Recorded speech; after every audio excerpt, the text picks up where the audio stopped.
Named Bryce Young, the top overall pick in the NFL draft, their starting quarterback.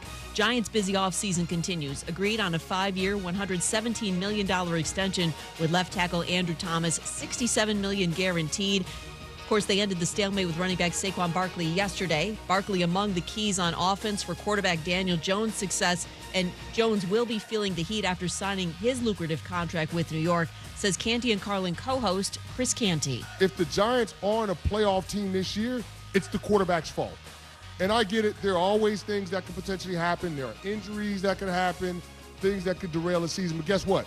The quarterbacks that get paid at Daniel Jones' level, they can be the difference in terms of the team being able to survive some adversity. He's going to have to prove that this year. Chris Canty on Greeny. Bills coach Sean McDermott on the first day of training camp described the situation with Stephon Diggs as in a good spot. Diggs, in attendance, took part in the first practice of camp after missing the first 2 mandatory minicamp practices in June, which did create a little bit of drama. Yo, it's Jay Williams. Coming up on Thursday, we continue our ESPN Radio two-a-days with the Saints. What will Derek Carr do for the Saints offense this season? And are they the team to beat in the division? 6 a.m. Eastern on ESPN Radio, ESPN app, and ESPNU. ESPN 690 and Action Sports Jax presents Brent and Friends. Today is one of the worst days that I've had in a long time. We're getting a little punchy around here, people. It's been a lot in a row. I would love to punch you guys. Ow! It really hit me. Brent and Friends with Brent Martineau, Aaron Schachter, and Kasey Kurtz. Jacksonville's home for ESPN Radio. ESPN 690. All right, go ahead and do it. Ask me anything about camp, fellas. What you got, Aaron Schachter? What do you want to know? I want to know how our boy, let's see, who do I want to know about? Oh, I'll tell you. I saw wild Calvin Ridley routes today. How'd they look in person? They are good. Are they as crispy in person as they are They on are X good. or I don't want to Twitter? get everybody too excited, but Calvin Ridley is back. Oh, you're convinced. It's over. He looks good. He looks great. You know, they tried to slow him down a little bit in the spring part. They just didn't want to rush into it. Too much too soon. They didn't slow down today. I think you're seeing some of the highlights, or, you know, we can't shoot everything at practice or some off periods, but I think even the Jags will probably push some out. So I don't know what's out there. And then there's the one Twitter video I think I saw with like Zay Jones running a route, and then Ridley looked like he was in like fast motion. The caption was essentially that Ridley makes Jones look like he's in slow motion. And by the way, Zay Jones is a fast guy. Literally one of the fastest in the league at separation. We learned that earlier a couple of weeks ago. Calvin Ridley looked good today. Like, that's not an overstatement. Man means business. You know, that's not like overhyped. He did look good today, and I get it. We're in practice and all that stuff, but this is what we have. I really try not to do this because I think a lot of people in our industry do, and especially here in Jacksonville do. Oh. They're going to over-dramatize and overhype everything, right? Sounds like you're taking a swing. I mean, it's just I'm not even criticizing people. I like the people that do it sometimes. Just I think it's a bad habit to get into because it's practice. Like me talking to Kasey. Right, it's practice. I mean, and it's just the start of it. Now, I think there are times where it's okay to be a little like excited about things, and day one of practice is usually one of those days. But you stand out there and you look at Calvin Ridley talking to Christian Kirk, talking to Zay Jones. I tweeted that video today. Travis Etienne starts coming over, and it's like, how do you not get excited about that? Like, that is hard not to get excited about. Trevor Lawrence in his post-practice presser, asked about how good this unit is compared to the rest of the league, did not shy away from saying, hey, we got to go prove it. But we're pretty damn good, basically, is what he said, and I'll put my guys against any guys in the National Football League. Well, good news, Trev. That's exactly what you'll be doing this year. And he will. And, well, actually, you're not doing that. And he said, like, our unit doesn't play against theirs. Like, we don't do it. We play against defenses. They still get stacked up and But compare, they are though. going to get stacked up. Yeah. And he's like, ours stacks up. And he tried to say it in the nicest way possible and not trying to over-dramatize it, but he did. Here's Calvin Ridley, to me, with a couple thousand fans on hand and maybe not even that many. It was a sellout by folks who registered, but I don't think everybody who registered showed up. Okay. But there was a nice crowd out there, and the oohs and ahs came from Calvin Ridley. Right? Yeah. You just got to make sure you register on Jaguars.com. The oohs and ahs came from Calvin Ridley. Made a heck of a sideline catch and pointed at the crowd after it, right? And I think people want to see Agent Zero, as they're calling him, but number 0, and Ridley, and what kind of form does he look in? I was impressed with Ridley today. With the speed that he played at in practice right off the rip, with his connections with really multiple quarterbacks, but especially Trevor Lawrence, with the way he goes about his business. And then after practice, with what Trevor Lawrence said about him in terms of just fitting right into the mix. Says he's a good dude, humble guy, and he just fits right into the locker room in general, but especially their offense and that wide receiver room. So that's a good question to ask on this Ask Me Anything moment. Your little AMA. It seems like Ridley's good. It seems like every year since I've been here, since 2003, and I'm sure it happens probably in every franchise, but it felt more so here than in other cities. You always hear about the front office looking for a specific kind of character guy. Jacksonville was always very choosy about the kind of personality they wanted in that locker room. I'd always assumed it was because of the size of the city. If you're in a major metropolis, maybe you have enough fans where it doesn't rub people the wrong way when you got a little too many knuckleheads on the team. Maybe a team like Vegas doesn't mind as much, or, the Jets don't mind as much. But when you're in Jacksonville, you want good representation of that team in the community, it always felt like, is what they were after. And they struggled for a while, it seemed, until they ran into the late teens with that 2016-17 team. Seemed to be a great team led by Calais Campbell and the work he did off the field. Doesn't it feel like you're getting back to that spot a little bit? Well, I think you've got the perfect complement, maybe, of players that are good at football and good people. Seem like good guys and good people. And they, listen, character, people are going to target character, but it's a funny game, right? I mean, these guys are different human beings inside the white lines. They have to be. Sure. It's a violent game, Yes. and I've always been impressed with that. But how this group, how these young players, and I think it has to do with young players today who are savvy about social media and the attention on the sport that they play, and they get a sense that they're stars, like many of them, as they come through the high school ranks and collegiate ranks. Like, you're a star sooner than ever before.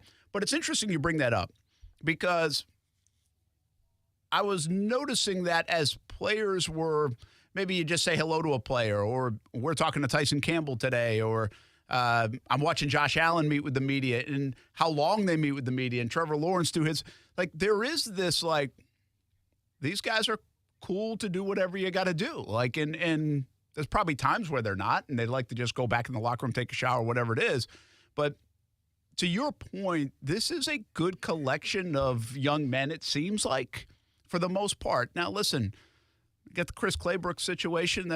You can't say that about right now. I mean, there's some issues going on there. He's still on the football team, and Doug Peterson addressed that and said, hey, we'll see where it goes. Those things will take care of itself. But he's still part of this roster, and there's some issues to work out with a guy like Chris Claybrooks. We had Rasheed Mathis on last year, and it really took me back when I mentioned how good this locker room could be or is or whatever, that you got more guys in there that maybe not exactly what you think. And I get what he's saying. Yeah, when you get a group of 90 guys together, someone's going to be a jerk. But as a whole, what you said, I think, is very true. And I do think it goes back to Trent Baalke, Doug Peterson, the recognition that they wanted to put together a good core group of players that have high character, that we're going to try to flip this thing around, that might have to weather some things. So not just because, hey, you're a good guy, come to Jacksonville. No, you might have to get through some mud early on. To your point, it's a small market. This is the biggest thing in this city each and every day, the Jacksonville Jaguars. But also, can you find to complement that, can you find good football players? And it seems like they've done that. They have done that right now. There are a lot of good football players in Jacksonville. It seems like there are a lot of good dudes in Jacksonville. And it seems like bigger than that, for Doug Peterson's sake, they come together in a pretty good way. And they all seem to kind of get along. And Trevor Lawrence, he brought it up today. He said, this is the way the culture is around here. Yeah. It's for the greater good. It's not about me. It's not about one player. You try to check your ego as much as you can, and we're trying to win. And Doug has established that in less than a year. Basically, he did that. So there's a lot of good stuff going on. But I think above all of it, to win in this league, you have to have good football players. You really have to have. And in Jacksonville, they've tried the good guy, the high character, the team captains. Haven't always got the other part right. Yeah. Where it's good enough football players or enough good football players. Jags right now seem like they have a lot of good football players, and some we're still undecided on how good they are, but it seems like a lot of good football players. The bottom line today, the biggest thing for me and you just asked me about Ridley, yeah, Ridley looked good. Like, I'm not afraid to say it today. Like, he looked good and maybe even better than I thought at this point. I can see why all the other elements existed for this guy before the last 2 years. The other thing is, it's just hard to ignore how good this offense could be. I mean, it's fact. They have good players on this offense. Like, you could make that point that this offense will be good or better than last year, independent of the addition of Calvin Ridley. Yes. Yeah, they were good last year. They proved to be good last year once they figured it out with Marvin Jones. And Marvin Jones isn't a bad player. He's just an aging player whose role is different and less dynamic player than a Calvin Ridley. You add that to the fold. You add year 2 to this group. You add what looks to be still a hungry football team. Like, that's what I sense. I sense it's a hungry football team still. And they don't necessarily have to be. Like, you can get complacent, but they look like they're business as usual, picking up where they left off and say, we've still got a lot more to prove. If you can act that way as a football team, if you can be hungry as an athlete, even after you've accomplished something, that says a lot about you. Like, we talk about this in the LeBron James, or maybe it's Lionel Messi, or you name it. When you're at the top of your game and you're still hungry, this is what made Brady so great, the Patriots so great for so long. It started at the top. I think the Jags have that. Like, I think they have Doug Peterson, who's not happy with one Super Bowl. He wants more. He wants to win here. I think they have Trevor Lawrence, who still feels like he has a lot to prove before he gets the Herbert-like contract that we saw last night. Evan Ingram, I don't think he's just going to sign the contract and be like, okay, cool, I made it.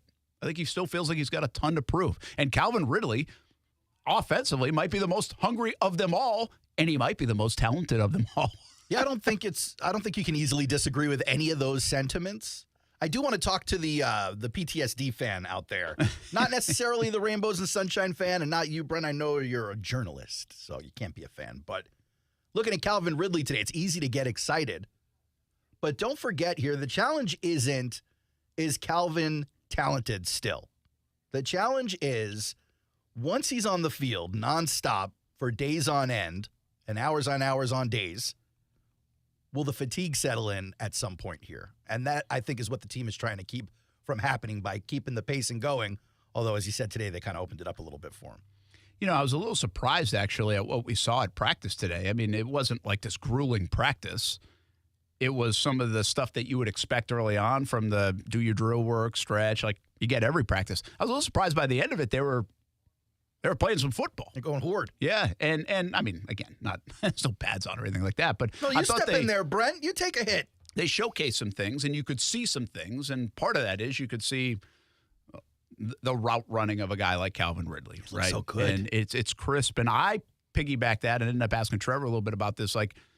It's not just him; it's Kirk. Like, Kirk is a really good route runner, and they're doing it at two different spots. So the Jags have guys. They have guys that are good at their craft at that wide receiver position. So put Ridley on a shelf for a second, and don't count Trevor in the question because it's always fun to watch Trevor and see the progress there. But second to Ridley, who else caught your eye at practice today? Well, honestly, Josh Allen did, because in that session late, he schooled. I tweeted this, Anton Harrison. I mean, just like, see it now. The play actually ended up getting completed. The play went away from him, and it was a nice play to Tim Jones. If you were there at the practice, this is the play I'm talking about. And you might have been watching the ball, Trevor Lawrence to Tim Jones, but it was Josh Allen lined up on Harrison at the right tackle spot. And and he beat him good. And many people would be like, well, let's hope so. Like, that's a good sign, right? That's a good sign. That's the way it's supposed to happen. Next play, guys, he did it again, and the play came a little bit toward him. He absolutely blew up the play, like to the point where Trevor was like, he couldn't do anything. He just like tossed the football away so nobody would get hit or hurt. I mean, he would have absolutely blown up the quarterback, and in this case, Trevor Lawrence. So it was two plays, and I don't know if that's a problem, right? How do you read that? Is that a problem for Anton Harrison right away? I mean, well, it's a problem you should expect for him. You probably should. Josh Allen, boom, right off the rip. Looking good. That's a good sign. Great sign. We don't have pads on, so those trenches are always a tricky thing. Okay, but if Harrison was pancaking Josh Allen without the pads on, you'd be like, all right, this is a problem. That's right. So anyway, those were two of the – from an individual standpoint, I saw Ridley and I saw Josh Allen at the end of practice, and I was like, whoa, okay, here he comes. Like, setting the tone early for a big season ahead, which obviously is a big season for him. How big will it be for the Jags? We'll find out, but it's a big season ahead. So I I thought that was pretty interesting. You need your marquee players to play like marquee players. Yeah, I'll give you a couple other guys to go down that list. Just to piggyback off the question, I'll have some more answers.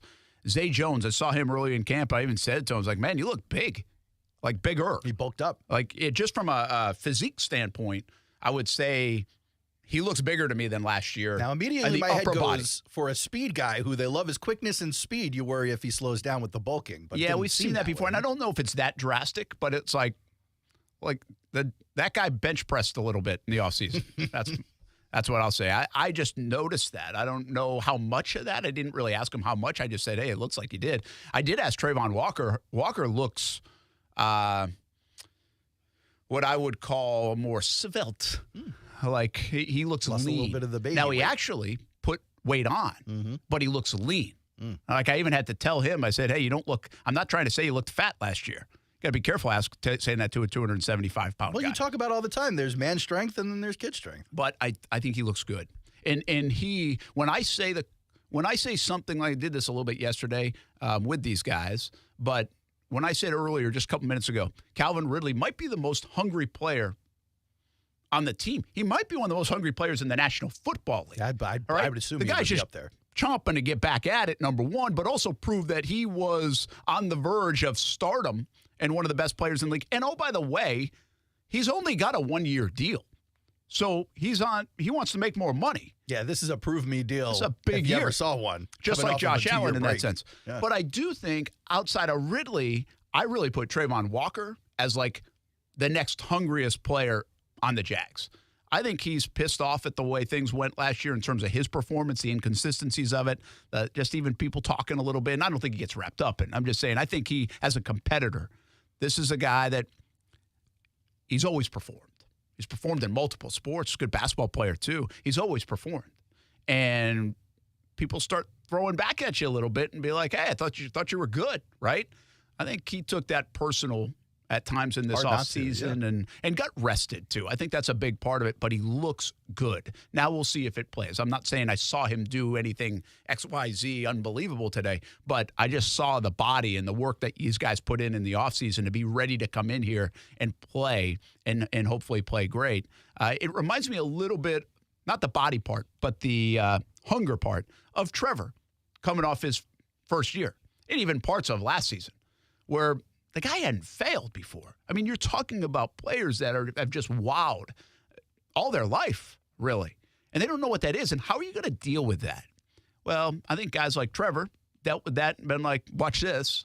And I think Trayvon, I saw that a little bit today when I saw him on the field and almost in his face. You can be like, and even times we've talked to him a little bit this offseason, it's like, all right, watch this. That ain't me. That you ain't going to be saying that about me after this year. And by the way, if that is the case, the Jags are going to be better than we even thought because if he takes like a giant step or a big step or plays the part of a number one overall pick, Jags have a chance, in my opinion, to be really good on that end of the ball. Especially if Allen and Walker are both playing lights out and the secondary is improved. That's a defense that nobody will see coming.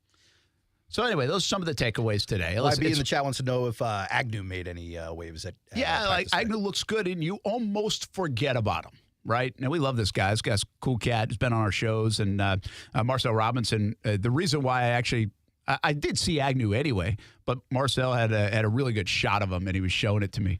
And I think he's a little bit of a forgotten piece on this offense. Only because he's not one of the top 3 receiving options and maybe an undervalued piece overall, right? We know how big he is in the return game. We know that. You got to be reminded about the return game sometimes, but we know that. Obviously, it comes on the heels of the fumble late in the Kansas City game. But don't forget how many wrinkles this guy had in the offense the last couple of years. Under Urban Meyer, he had some of the marquee plays that we saw, and last year, Doug used him as well, and I think it's a piece that's worth using and a fun one. But I think you have to, when you're naming the offense, it's going to take a while to get to Jamal Agnew. Well, don't you think Ridley cuts into some of those wrinkles? Yeah, I don't know. I don't think so because... Just on the speed front, I mean, that was the guy they'd send downfield. Yeah, but I don't think Agnew's really being sent downfield as much as he's being used on jet sweeps and things like that, or maybe like it's even a bubble play. screen or so. I think those are some didn't even work. Like we saw some pitch plays to him in the backfield, like from ETN or somebody else. And I remember one of them, and I can't remember, it was early in the season. I was like, well, that didn't work too well, right? Like it just didn't. But the idea of it was kind of cool. I think it was against Indianapolis, probably the first time when the Jags beat him good. And he had like a little flip, toss, reverse, and got him down to like the 2-yard line or maybe even got in the end zone on that play. So just things like that. And by the way, a guy like Ridley helps him out too because the attention, Ridley's dragging everybody downfield. And now what are you going to do with Agnew and all these parts? Again, there's a lot of pressure in a sense on Doug Peterson to utilize these guys the right way. I think you can outsmart yourself a bit. And really, you might need to just simplify and be like, let these guys play because they're pretty damn good. And there's too many options to cover. So if you pick the right play, it's a little bit like flag football in a sense. If you pick the right play, it's probably going to work. Yeah. We saw that a lot with Doug, though, last year. That was before Calvin Ridley, before the offense was even clicking. He picked a lot of the right plays that didn't work because guys just didn't throw it the right way, catch it the right way. Yeah, to the opposite of that, I just finished the quarterback season at the end of last week. Kansas City is filled with those plays. They talk about them in that respect. I forget what they call them, but they essentially call them you can't cover it because you have too many options there. There are too many options pre-snap and post-snap that defenses have a hard time with it. I think Jacksonville's working towards that kind of thing. Well, and a lot of that is the understanding of the offense for Trevor, right? He's got to know where to go, and I think we started to see that at the end of last year, which shows you his smarts, right? I mean, he knows what he likes. He also knows this offense for Doug, what they like, some of the rules and everything else. And now if you make the right decisions, which he started to really do from the Dallas game to definitely the Chargers game and got them in good stuff. So a lot's on the quarterback, like in Kansas City's case, right? He's been in that now for a while. Like, sure. He knows the nuances. I think that's very important. You can't speed that part up. You can't speed time up and experience up.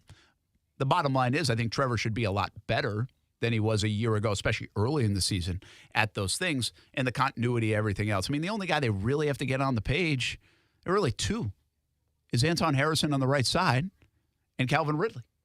Outside of that, everybody's kind of on the same page going in because everyone else that isn't or is new, Brent Strange, Tank Bigsby, they're all role players. They're not going to be out there. They're not going to be on snap. the field for the majority of the snaps. So it's just a lot of fun to see. Listen, there's excitement around it.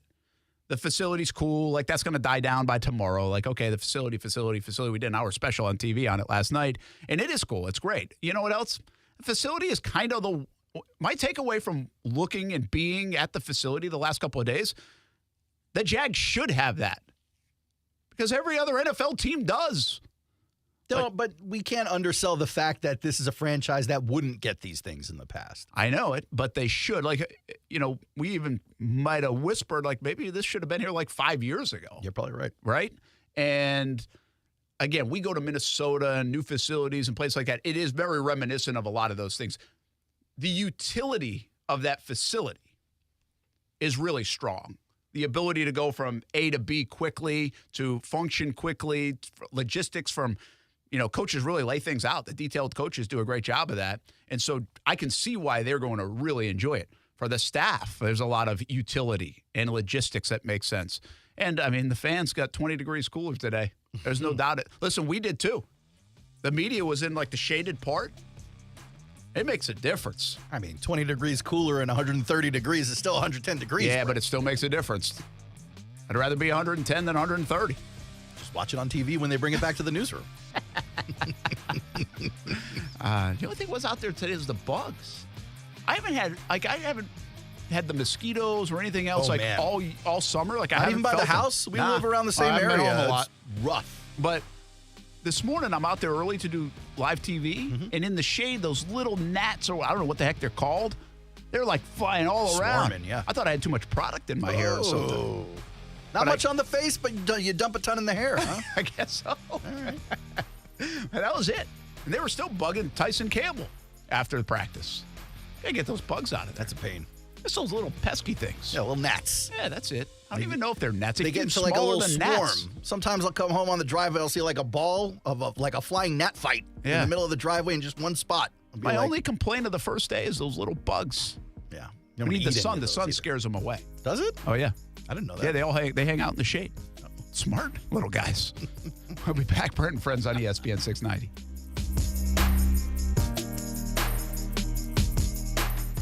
Now, the First Alert forecast on ESPN 690. Partly sunny skies today, an isolated, primarily inland shower or thunderstorm this afternoon. Temperatures reaching the lower to mid-90s. 80s to 70s this evening, drying out, and overnight we drop down to the mid-70s. For the Action News Jax First Alert Weather Center, I'm meteorologist Garrett Beatonball. The Weather Center is brought to you by Beard's Diamonds. Save up to 40% now during the Christmas and July sale at Beard's Diamonds. Right now, American Window Products is offering the newest features in window technology with Ultra Dual Low E glass and insulated vinyl frames with magnet weather stripping on windows for an airtight seal to help reduce your energy usage. All at an affordable price. This exclusive offer is for a limited time, so act now to save big with 12 months zero interest financing. Schedule a free estimate at AmericanWindowProducts.com. American Window Products, the window professionals. Financing at time of sale for new orders only. I'm Mark Anajar. I'm Glenn Levine. I'm Ellie Anajar. Together, we're Anajar and Levine. If you've been hurt in a car crash, we'll fight to get you the maximum compensation you deserve. Call Anajar and Levine for your free consultation. 1-800-747-FREE. Main office, Jacksonville.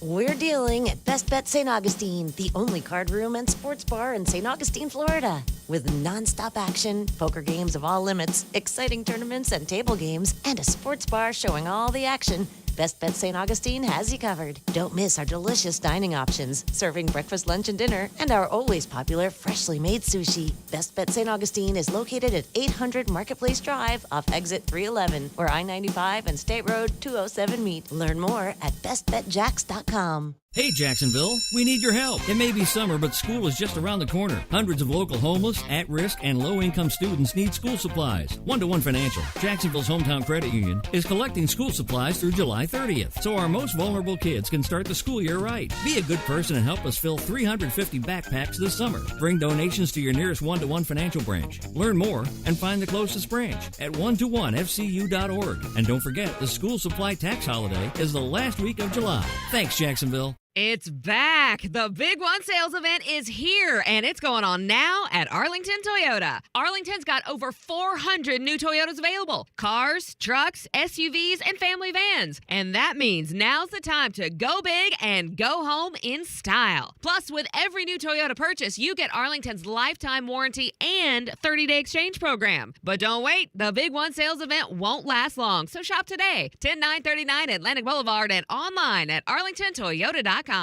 Beard's Diamonds at the Town Center's incredible Christmas and July sale is back. Everything store-wide is on sale up to an unbelievable 40% off. Believe it. But it's only happening until July 31st. If you're getting married, celebrating an anniversary, or shopping early for the holidays, you do not want to miss this once-in-a-lifetime sale. Beard's Diamonds always has the largest inventory in North Florida, but now there's even more. Now you can shop from a huge selection of Rolex watches, loose diamonds, mounted diamonds, diamond earrings, necklaces, and more, all on sale up to 40% off. Beard's Diamonds has been family owned and operated in Jacksonville for over 40 years. And to say thank you, they're discounting everything in the store and online up to 40% off. A sale so big, you won't want to miss out, because Beard's Diamonds will never be beat on price. Beard's Diamonds Christmas and July sale, now through July 31st. At the St. John's Town Center or at beardsdiamonds.com. Don't buy anywhere until you shop Beard's Diamonds.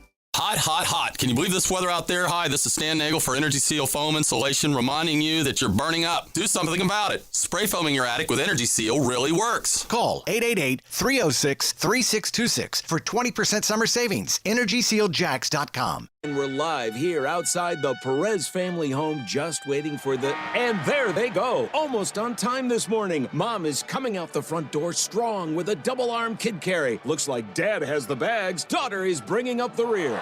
Oh, but the diaper bag wasn't closed. Diapers and toys are everywhere.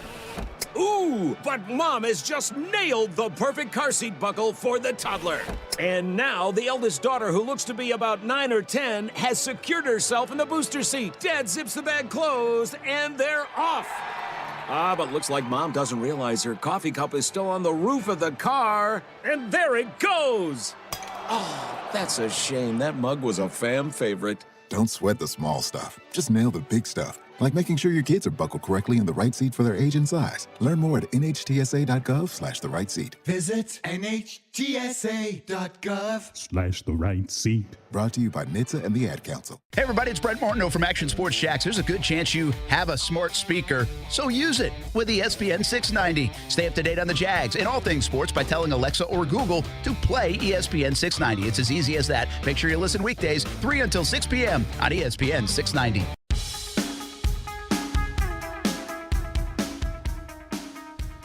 Camp's firing up all around the NFL if they weren't already fired up, and they did the same in Jacksonville this morning. We've been anticipating, and it was a fun morning out there for the Jacksonville Jaguars, and no slowing down the hype train for the Jags as Calvin Ridley looked good. The Jags offense looks the part. Good to see a lot of folks out there and get our first look at the Jacksonville Jaguars of 2023. And I kind of appreciate the fact that even Trevor Lawrence in his conversation and words when asked questions about that hype train doesn't deny it. You know, like they accept it. They know what the expectations are. They wrap their arms around it. They don't say it. Well, I don't know about they. At least in this instance, he did not say it in a look at us, we're going to dominate the NFL kind of way, like not in a brash way, but in a very confident way. They know what they have. And I've said this a couple of times to people already. Sometimes we just know teams are pretty good. Yeah. Like, we don't want to accept that in Jacksonville. Yeah, like, it's hard to tell the future, but you could at least forecast what is likely to go down. And maybe you're not nailing it, the exact win-loss, but you're going, all right, this team is good, this team is mid, this team is not. Yeah, and I shouldn't say we don't want to accept it. I just think we hesitate to accept it. I'm guilty too here, folks. Like, the scar tissue's real, and it hasn't been a lot of this. We don't know what we don't know what it looks like in early August to be good. Really, we really don't. Think about. Well, I should say, since I've been to town in 2008, we thought when I covered the first year of the Jags for me, which would have been the 2008 season, we thought the Jags were good. Like, they were good. When we went to camp, we thought they were good. They were coming off the playoff year. Yeah. It crashed. Yeah. It was bad. It never got good again until 2017, but we thought they might be, but they were coming off a 3-13 year of disappointment. They had a lot of new with Coughlin and Marone. Yeah, like questions. We didn't come into camp and be like, oh, we know this team's good. Let's find out. We might be able to talk ourselves into it. 2018, we did actually think they were good, and they weren't. Well, good teams don't always play well, though. Well, or they get injured. That happened a lot that year. Last year, we had no idea. We had no idea. And then it manifested itself through the course of the year.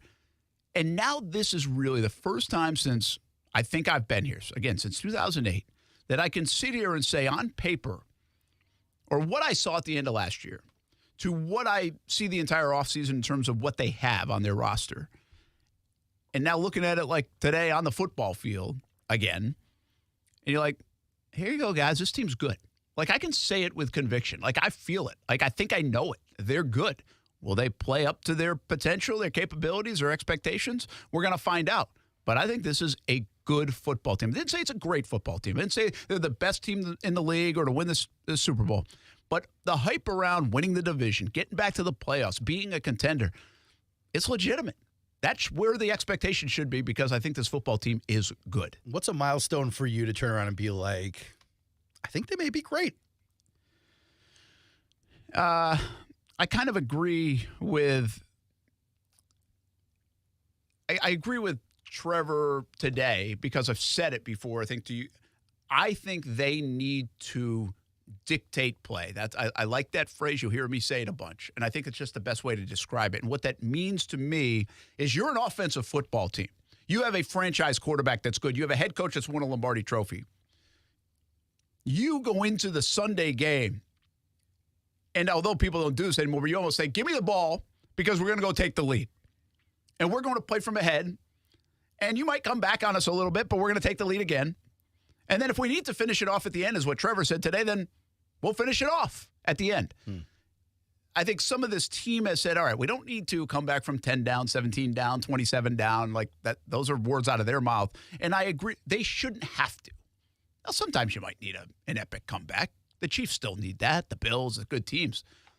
But week in, week out, this is a football team that should dictate the action. We know going in, the strength of their football team is offense.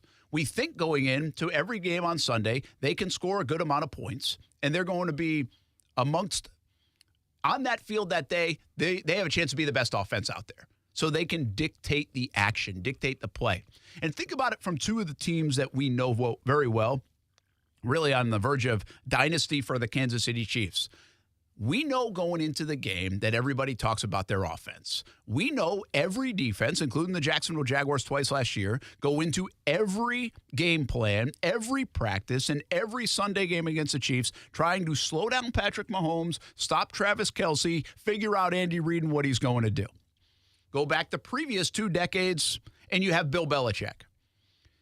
And you had Tom Brady. And you knew Brady was a guy that you couldn't give opportunities to or he was going to take advantage of. Every time. Belichick, differently, you wondered what he was going to do to outsmart you, and you were aware of it, right? You were aware of the genius Bill Belichick. And you also knew they weren't going to make the mistakes because they were well coached. So, like, these teams had identities that you knew going into Sunday. The question is, would they execute what you already knew, or would you execute it better than them?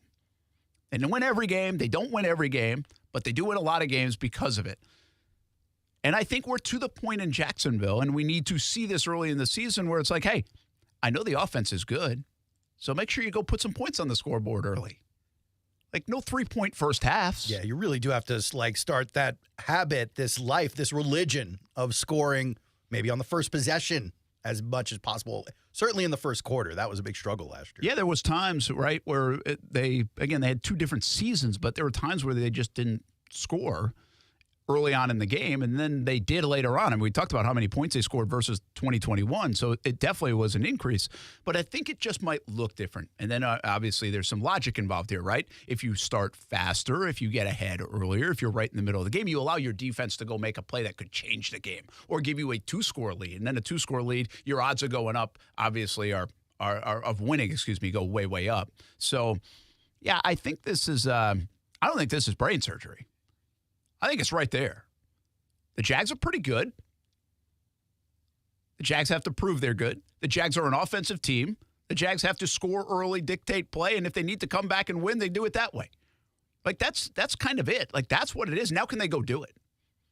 I mean, that's why it's so amazing that you can get into a first day of training camp, but we knew this last week when we're breaking down the team. We know this team. Like, there are not a lot of secrets. They're all back. And we think better because they're older and they're in the system a second year. Like, these are all real things. And I think we do have to convince, and myself included, have to be like, it's okay to say that. Like, that is real. That's not an over-dramatization of day one of camp. That's like what we've been saying for 6 months since they lost to the Kansas City Chiefs in Kansas City in the second round of the playoffs, because that's like real life. Yep. So, and that's kind of cool. But again, I have to reiterate,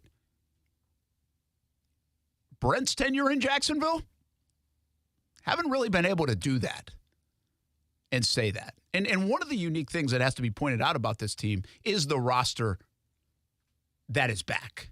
I haven't seen numbers on it, but the amount of return on this roster is pretty unique in today's NFL. Yeah, I went looking for someone who's already done the research, and I couldn't find it. I'm hoping somebody does, but percentage of guys who are back this year from last year versus other teams' percentages, I got to imagine we're up there. Towards the top. It's got to be. And maybe I'll do it because I keep talking about it. But I think we'll do it. Let's get to Steven on the line and get him in here for a happy football season. Steven, hope you're doing well, man. Once again, another hot day at work. But I had a friend who was at training camp today, and I just wanted to get your feedback from what you saw. It looked like Trevor buffed up a little bit this year.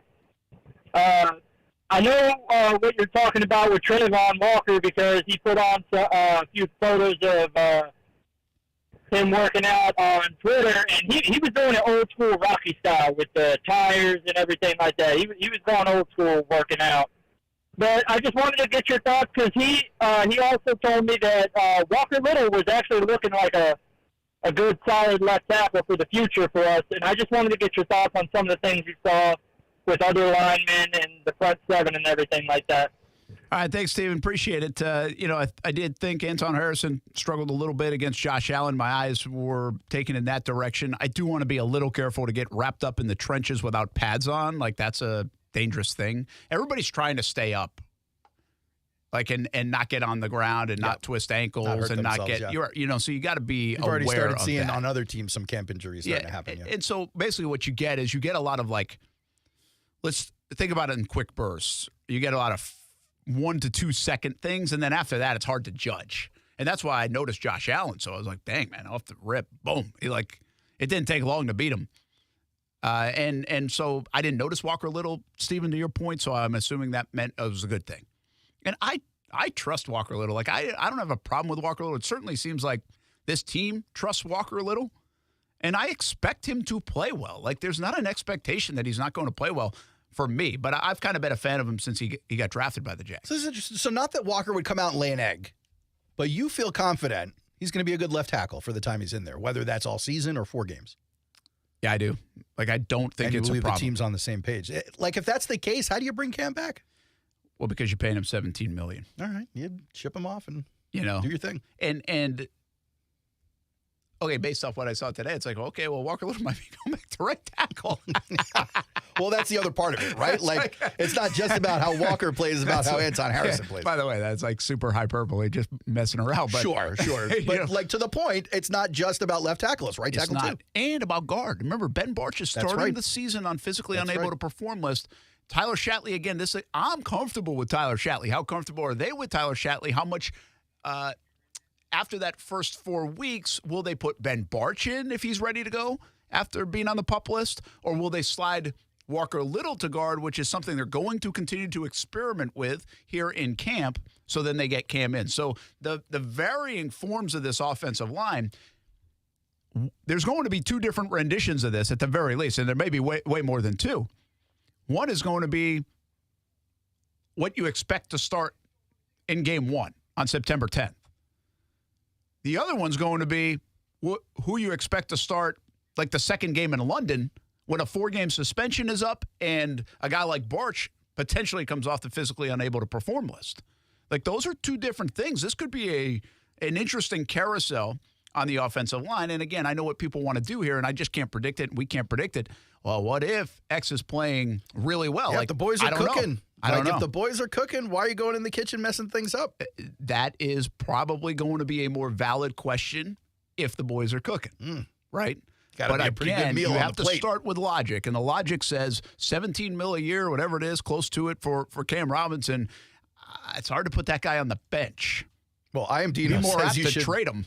I am Dino says you should slot Cam into left guard if Walker is performing well. There's a little more of that. What's that called? Not 3-card Position Monty. versatility. The Cups game. Oh yes, the Cups game. You just start swapping people around. I will say this in that to that point where we got comment on that on YouTube. I don't think they envision Cam Robinson moving to left guard at all. I think the guy that would move would be Walker Little. Mm-hmm. So I think Cam Robinson's your left tackle. And if he's not your left tackle, he's on the bench. Or he's somewhere else. Yeah. But I don't think they see him as a left guard. Look, the Jets have a need. It's not like these two haven't been trade partners before. Yeah, here's the one caveat about that, okay? Now, they did bring up some backups and guys that have been here, like a guy like Josh Wells and others. I think this is squarely cemented in the mind of Trent Baalke especially, and Doug Peterson, and Phil Rauscher. The Jags don't get as far as they went last year if they didn't have 3 tackles that could play. So you're not just going to ship one out, just to ship one out. That's fair, but you could say the same thing about the Niners and the quarterback situation. Like Kyle Shanahan sitting there going, we don't get as far as we get without being 3 deep with starters at quarterback. And that's not a situation everyone's going to have. Okay, but they got lucky a little bit. That would be like in their situation. Like we know, well, they've made us know that there's one right tackle in Anton Harrison, but we know what Walker Little and Cam Robinson can do, so you know what's there. And I think the Purdy situation is more like, oh, there's a guy in the practice squad that came up and holy cow, look at him, right? I just think they're going to have a hard time, and I don't blame them. I think they're going to have a hard time just feeling good about 2 tackles wherever they are. I think they want the ability to use 3 different tackles just in case they need it. They already will need it early in the season. Last year, they needed it at the end of the season, and it really paved the way for them. Again, I'm not sure the Jags do what they did down the stretch without Walker Little. Like, I'm not sure if that other guy that would have played there instead could have done the job. And you're already paying for these guys. It's not like you're adding more money to the roster by keeping them. Yeah, you're already invested. Yeah. So, again, the one thing we always say this, I think it's easy to say at camp, running backs, offensive line, defensive front, safeties, any of that kind of stuff. Till the pads go on, which will be a little bit. It's really hard to judge. But, again, there's no secrets on this team either. We know what we're looking for. Like, you go to a camp practice and you know what you're looking for. Are you going to see what you expect? That's the question. We're looking for Calvin Ridley today. And, oh, baby. It's hard to find him. He's running so fast. The Jags, I just saw a video they had tweeted out. It's like, man, that does look good. And they're not hiding, by the way, behind saying this guy looked good. A lot of teams will temper that. That's what I like about this team. This benefits them. If they can get the hype train even going further on Calvin Ridley, a guy like Christian Kirk and Zay Jones and Evan Ingram, those boys will cook too. Yeah, and I got a feeling we're not going to give the due respect to some of those other guys because we're going to be talking about Calvin Ridley so much. But, hey, we know those guys can play. Oh, yeah. We know they can play. Brent and Friends on ESPN 690. Talking more Jags Camp Day 1 when we come back. Brent and Friends is sponsored by Best Bet. Now open in St. Augustine. Mr. Clean, Mr. Clean. Of course I use Mr. Clean Magic Eraser to clean tough messes off my stovetop and bathtub.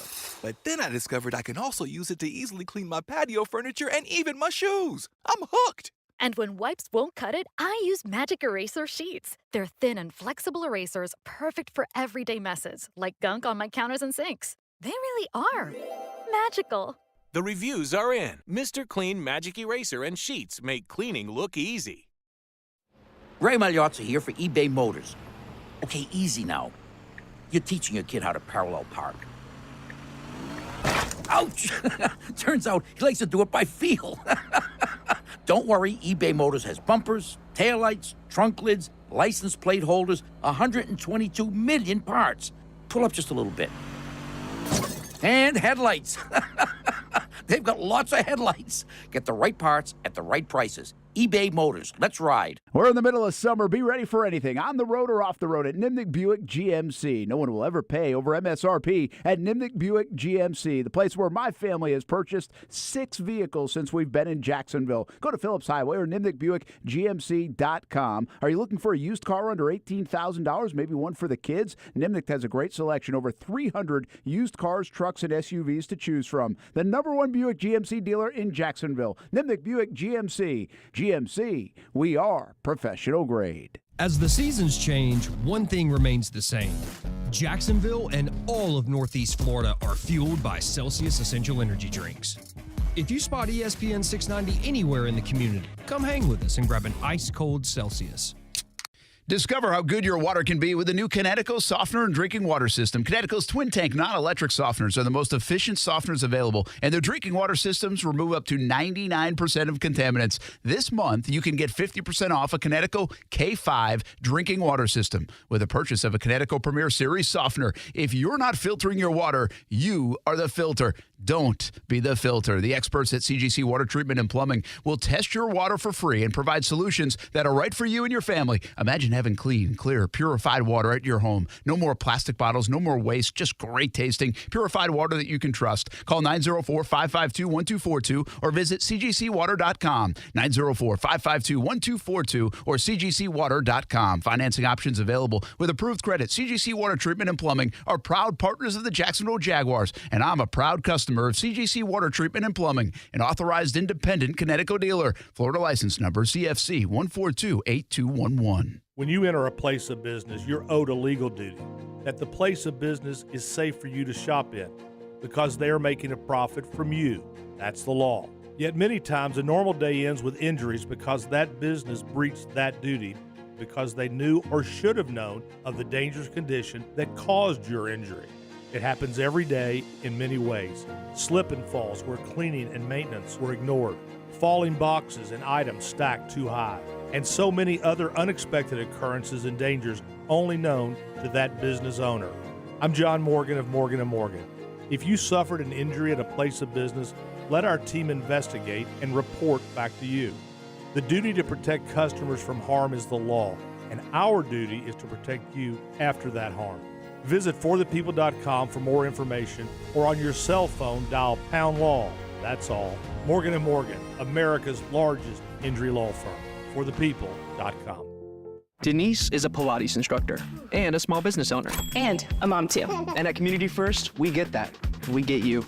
So you can just be yourself. To get the financial services you need, learn more at communityfirstfl.org. Member NCUA. Prescriptions require an online consultation with a healthcare provider who will determine if appropriate. Restrictions apply. See website for details and important safety information. Subscription required. Price varies based on product and subscription plan. Hey guys, did you know there's a generic form of Viagra that works just the same, but is 95% cheaper? Just go to 4hims.com/joy. Through Hims, you'll get a free medical consultation, discreet shipping if prescribed, and the process is 100% online. To start your free online visit, go to 4hims.com/joy. That's FORHIMS.com/JOY. Hey, it's Brent Mortno from Action Sports Jacks. Did you know you can watch our radio show? Yeah, video of a radio show. Just search ESPN 690 Jacks on Facebook, YouTube, and Twitter, or follow me on Twitter at BrentASJacks. Watch the show live weekdays from 3 p.m. until 6 p.m. or listen on ESPN 690.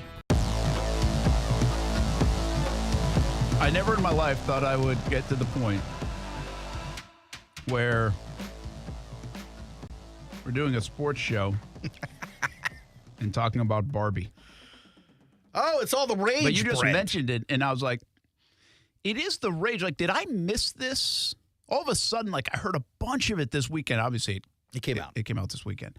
But, I mean, everywhere I went, I was seeing Barbie. But apparently they marketed the heck out of it, and that's some of the reason why they think I missed all the marketing. I don't know where it was, but I missed the marketing. This is marketing in 2023, right? Everything is customized to whatever feed you're on, and Barbie isn't going to hit your feed. That's a good point, thankfully. You know?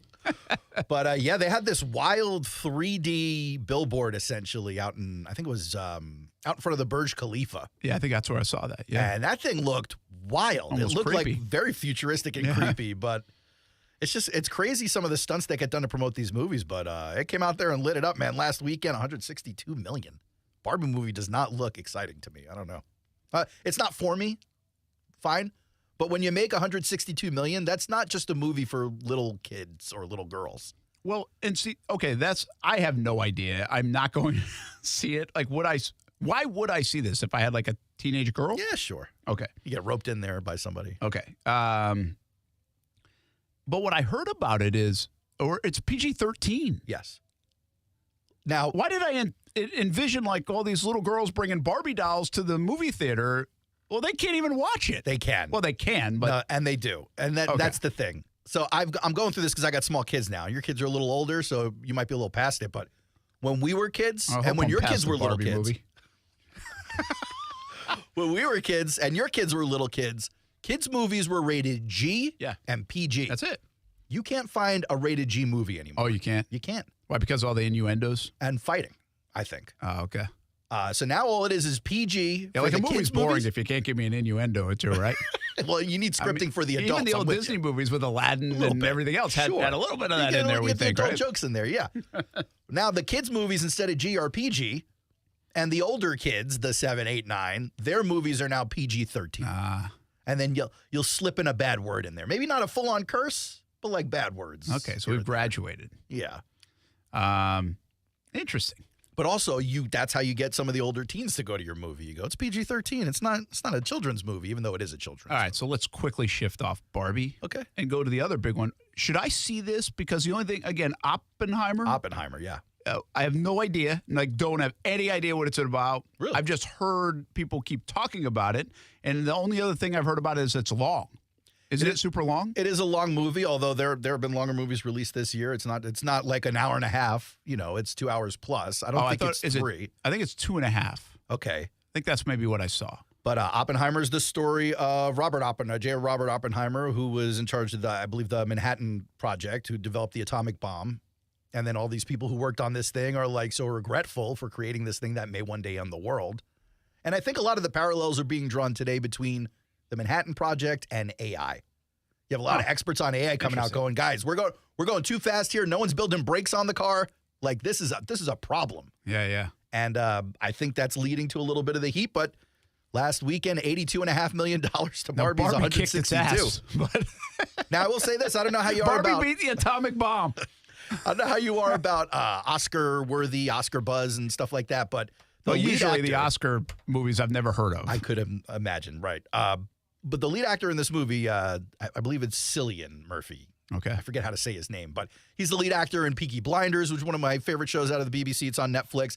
He's in a ton of different movies, plays a great villain in a Batman movie. He supposedly puts forward this Oscar-worthy performance. Okay. That is amazing. So, do you think I will like it? Should I see it? I don't think you like any movie. No, Like, what I'm do not you a like? critic of movies, but I also just don't go seek them out. You don't seek any content out like to watch. You're No, I not really like don't. a sit down and watch it guy. In fact, what you just said is it just struck me after 46 years. You just said whatever your favorite actor is. Like, I have never, ever wanted to see a movie because a certain actor was in it. It's not for actors for me, I but know, like, definitely a lot of people directors. love, like, was there ever a Tom director? Hanks or something? No, definitely not director. I Really? could probably not even name directors. Like, music, Eric Church, Zach Brown Band, other guys, they come out with new albums. I'm like, okay, I can't wait till that comes out. I want to hear it. But movies, I'm like, I don't care who's in the movie. Just tell me if it's good or not. You're not a TV movie guy. No, but I don't mind watching them. Like, I like Yellowstone, right? The show? Yeah. That's not because Kevin Costner's in it. I just like the premise in the show. But and also, it's did you good. stumble on it? Did someone make you watch it? I think it got hot. It's probably like this. Like, people were talking about it, so I'm like, Okay. I got to check this out. There's so much good TV out. I know, and I miss a lot of it. Yeah. It's not that I don't like to watch it. I just don't ever get into that. I just don't ever get into that mode. Where I'm, maybe now, like, you travel a little bit with the Jags. Yeah. We go to London. Give me a Take show. that tablet during with that you. time. Yeah, binge them all. If I remember to download it.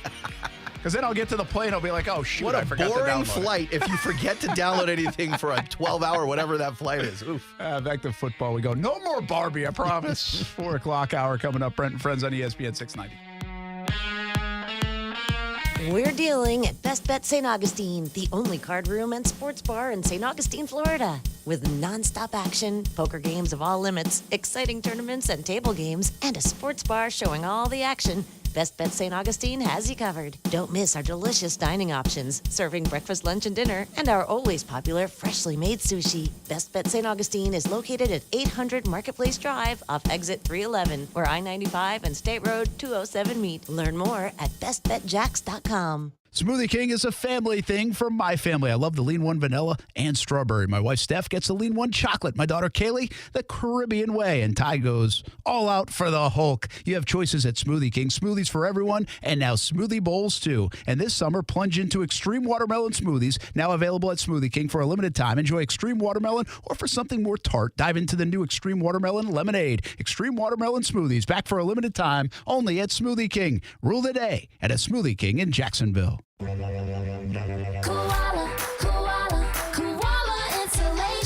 Hey, this is Bruce. And I'm Carrie. We're the owners of Koala Insulation. It's a great time of year to invest in energy-efficient improvements to your home. With our competitive rates and new tax credits for insulation upgrades, you can get huge savings to improve your insulation today and see long-term savings every month going forward. Give us a call and set up your free evaluation at 679-6282 or find us online at koalainsulation.com. Hey Jacksonville, we need your help. It may be summer, but school is just around the corner. Hundreds of local homeless, at-risk, and low-income students need school supplies. One-to-One Financial, Jacksonville's hometown credit union, is collecting school supplies through July 30th, so our most vulnerable kids can start the school year right. Be a good person and help us fill 350 backpacks this summer. Bring donations to your nearest One-to-One Financial branch. Learn more and find the closest branch at one-to-one-fcu.org. And don't forget, the school supply tax holiday is the last week of July. Thanks, Jacksonville. Men, if you're struggling with erectile dysfunction or PE, the medical providers at Prime Men's Medical Center offer breakthrough treatments that eliminate problems in the bedroom without pain or surgery. Listen to a specialist in men's health. I'm Dr. Simovitz. Prime Men's Medical Center offers the most advanced treatments to eliminate ED and PE. 98% of men experience instant results on their first office visit. They're even lasting 90 minutes or longer, regardless of age or medical history. Don't just take our word for it. Call Prime Men's Medical Center now for our limited time offer. Your initial consultation and first treatment are completely free. You'll see instant results right in the office. You'll even get a gift that enhances your performance in the bedroom. All this, worth hundreds of dollars, is free if you call now. 904-206-7930. 904-206-7930. That's 904-206-7930. Broadcasting live from the Anajar and Levine studios. Anajar and Levine Accident Attorneys. Call 1-800-747-FREE. That's 1-800-747-3733. Hey, it's Brent Martineau. Check out Action Sports Jax weekdays. This is Sports Center. I'm Christine Lisi. Quarterback Aaron Rodgers confirmed he's agreed to a reworked contract with the Jets. Didn't divulge details, but it likely will reflect what Rodgers recently has been saying, that he plans to play more than one season for New York. Chargers QB Justin Herbert, fresh off signing his 5-year, $262 million extension, all smiles at training camp, said it was a dream come true to sign a long-term deal with the Chargers, never wanted to be anywhere else, is glad the deal's done, and now he can just go out and play football. ESPN NFL analyst Herm Edwards. Obviously, the Chargers felt like this is their guy for the next 10 years. And so when that's the case at the quarterback position, you pay the guy. I mean, look, I can remember 2 months ago, we were talking about how much money the Giants quarterback was making. He doesn't have the numbers that this guy has by any stretch of the imagination. Herm Edwards on ESPN Radio Afternoons. You heard him reference Daniel Jones got 4 years, $162 million from the Giants. Bryce Young, top overall pick in the NFL draft, named Panthers starting quarterback by Coach Frank Reich. Baseball Commissioner Rob Manfred given a contract extension through the 2028 season. Do you own or rent your home? Sure you do. Fortunately, Geico makes it easy to bundle your home and car insurance. It's a good thing, too, because having a home is hard work. Go to geico.com, get a quote, and see how much you could save. Geico.com. Easy. WOKV Jacksonville. Listen live everywhere you go on ESPN690.com. ESPN 690, a Cox Media Group station. The Hoop Collective Podcast. I'm at our ESPN LA studios. You may remember that Bev did a couple of days of work for ESPN last year. No, I remember. I was on with him. He left a gorgeous Dolce & Gabbana suit here that is just spectacular. You should wear it on TV today, Brian. I do not believe it will fit me, only because the arms are too long. You're across the street. Come over and get it. It's got to be at least a $7,000 suit. The Hoop Collective Podcast. Listen on the ESPN app or wherever you listen to podcasts. Get in zone, AutoZone. AutoZone is more than a parts store. It's where we help you solve problems like, sorry I'm late, my battery died. And I need a jump again. At America's #1 battery destination, you can find the right battery at the right price with options starting at only $89.99.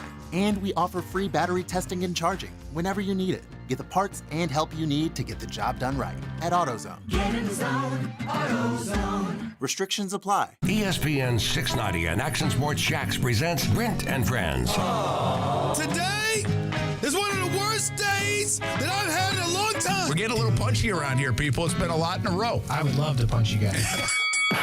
Ow! It really hit me. Brent and Friends with Brent Martineau, Aaron Schachter, and Kasey Kurtz. Jacksonville's home for ESPN Radio. ESPN 690. 4 o'clock hour here on Brent and Friends on ESPN 690. Brent Martineau, Aaron Schachter, Kasey Kurtz here. Laying in the weeds. Sounds comfy. Does. He'll poke in a little later on this show. He's doing some work. What's that? I don't know. Happy football season. Can't believe it's back already. I mean, it feels like it was gone forever, but also it's been like not that long. Yeah, it really hasn't, because we don't let it go. We don't put it down as a society. We talked about this the other day. It's like, what's bad about football season? Like, why do we love this thing so much? I mean, I get it to some degree, but not to this degree. And we just won't put the damn thing down. Meanwhile, what does it tell you about the XFL and the, what's the other league? The USFL? Is that the other league? Yeah. That they couldn't capitalize on the fact that the whole country wants to talk football the whole offseason. Yeah.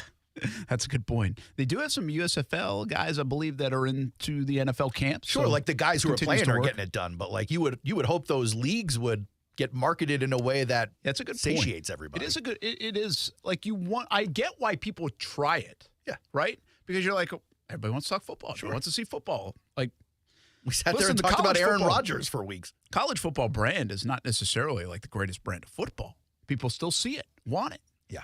Like, crave it. Now, a lot of that has to do with passion play in schools and representation, all that stuff. But, like, I get the logic in continuing to try other football because we even talk about the NFL when it's not NFL season. It's nowhere close to it. When all the guys are on vacation. But it's like this one entity. You know, basketball is a little bit like this, too. It's college basketball and it's the NBA, and that's it. We don't care about like the G League or whatever, D League, whatever the heck the league is. Baseball kind of has the same. MLB, college baseball.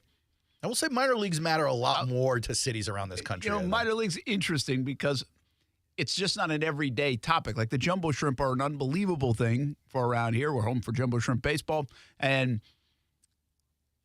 But we don't talk about it and dissect it. You know, people aren't craving to be dissected every day. It's one of those. But they do want to go. Like I'd like to go to the jumbo shrimp game tonight if I could. Well, it's a great experience, but it's not one of those sports where you get to associate a star with a team.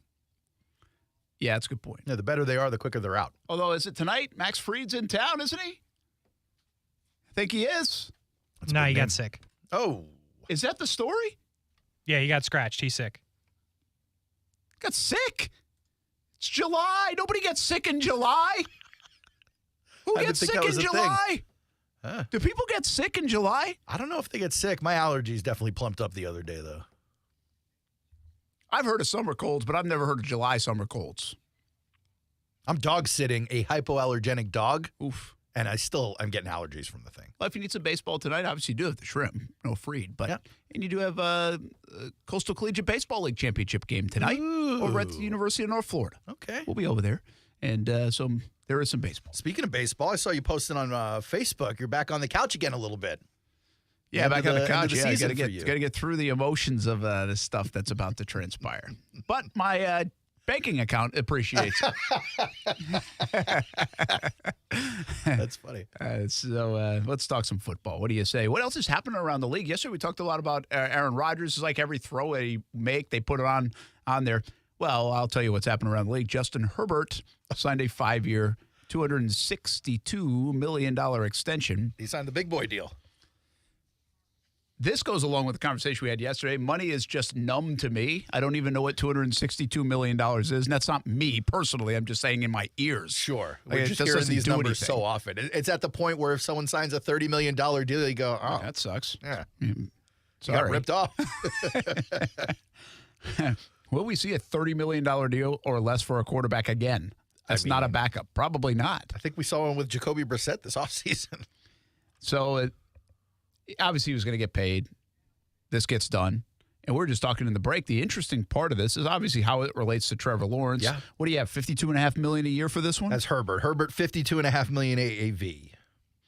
And give me the guaranteed. Because that's the highest in NFL history, by the way. The guarantees are a little bit sketchy. So he gets the no trade clause. He gets $133.7 million in full, no matter what guarantees. Like his arm could be lopped off tomorrow. Wow. And he's getting $133.7 million, no matter what. Okay. Then he's got $193.7 million in injury guarantees. So if he stays healthy, he's going to pick up $193.7 on the guarantees over the life of the contract. Then there's another escalator that happens, and I'm not sure what it is, that kicks off another set of guarantees. It's not in this deal, not in this contract. But I think those guarantees top $200 million, which is impressive because the contract's $255. What are people shooting? Obviously, the guaranteed money is what they want. It's $262. It's amazing. Like, what are you shooting for now if you're an agent? Like, what are you trying to do? What are you trying? Guarantees and average annual value. But everybody keeps checking off the box of like richest contract here, richest this, richest that. It's like what's the next big thing? And really, it lasts for 5 minutes seemingly, so does it even matter? Bottom line is he's going to get a ton of guaranteed money. To your point, arm fall off, arm stay on. He's getting a ton of money. That's a big deal for Justin Herbert. He's the quarterback of their future. He's the face of their franchise. It's worked out.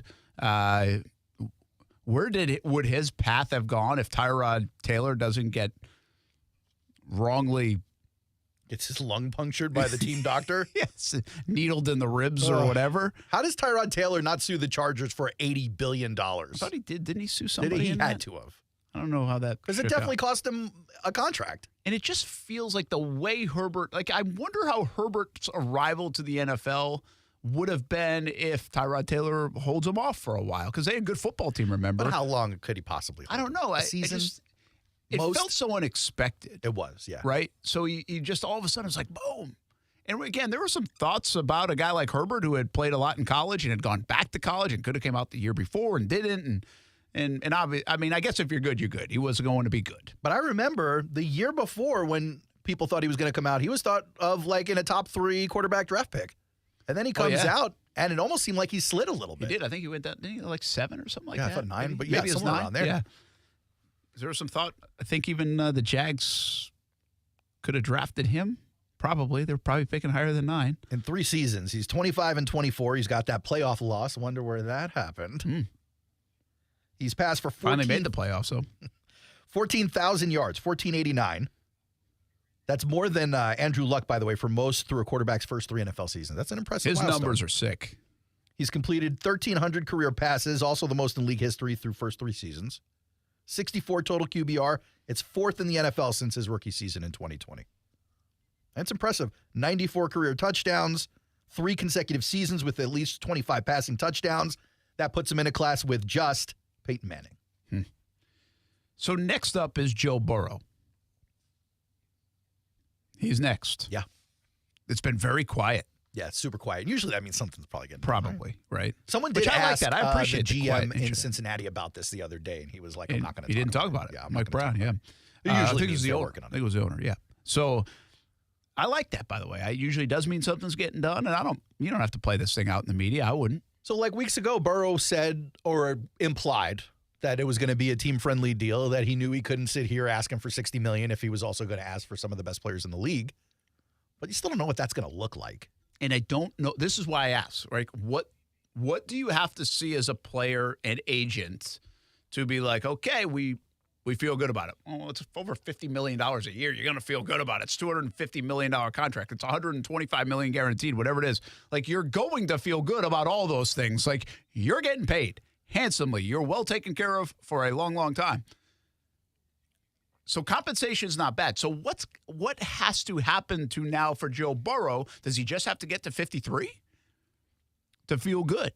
Well, if he does, he's leading the league in average annual value. That's what I'm saying. Does that satisfy him enough? If I'm Burrow, more than the average annual value, I'm concerned with the guarantees, just because he's got enough money coming in through endorsements also that you don't necessarily need the extra $500,000 to feel good about you. So, like, you're going to bank. And I'm not the guy to say that enough money is enough money, because that's not my belief.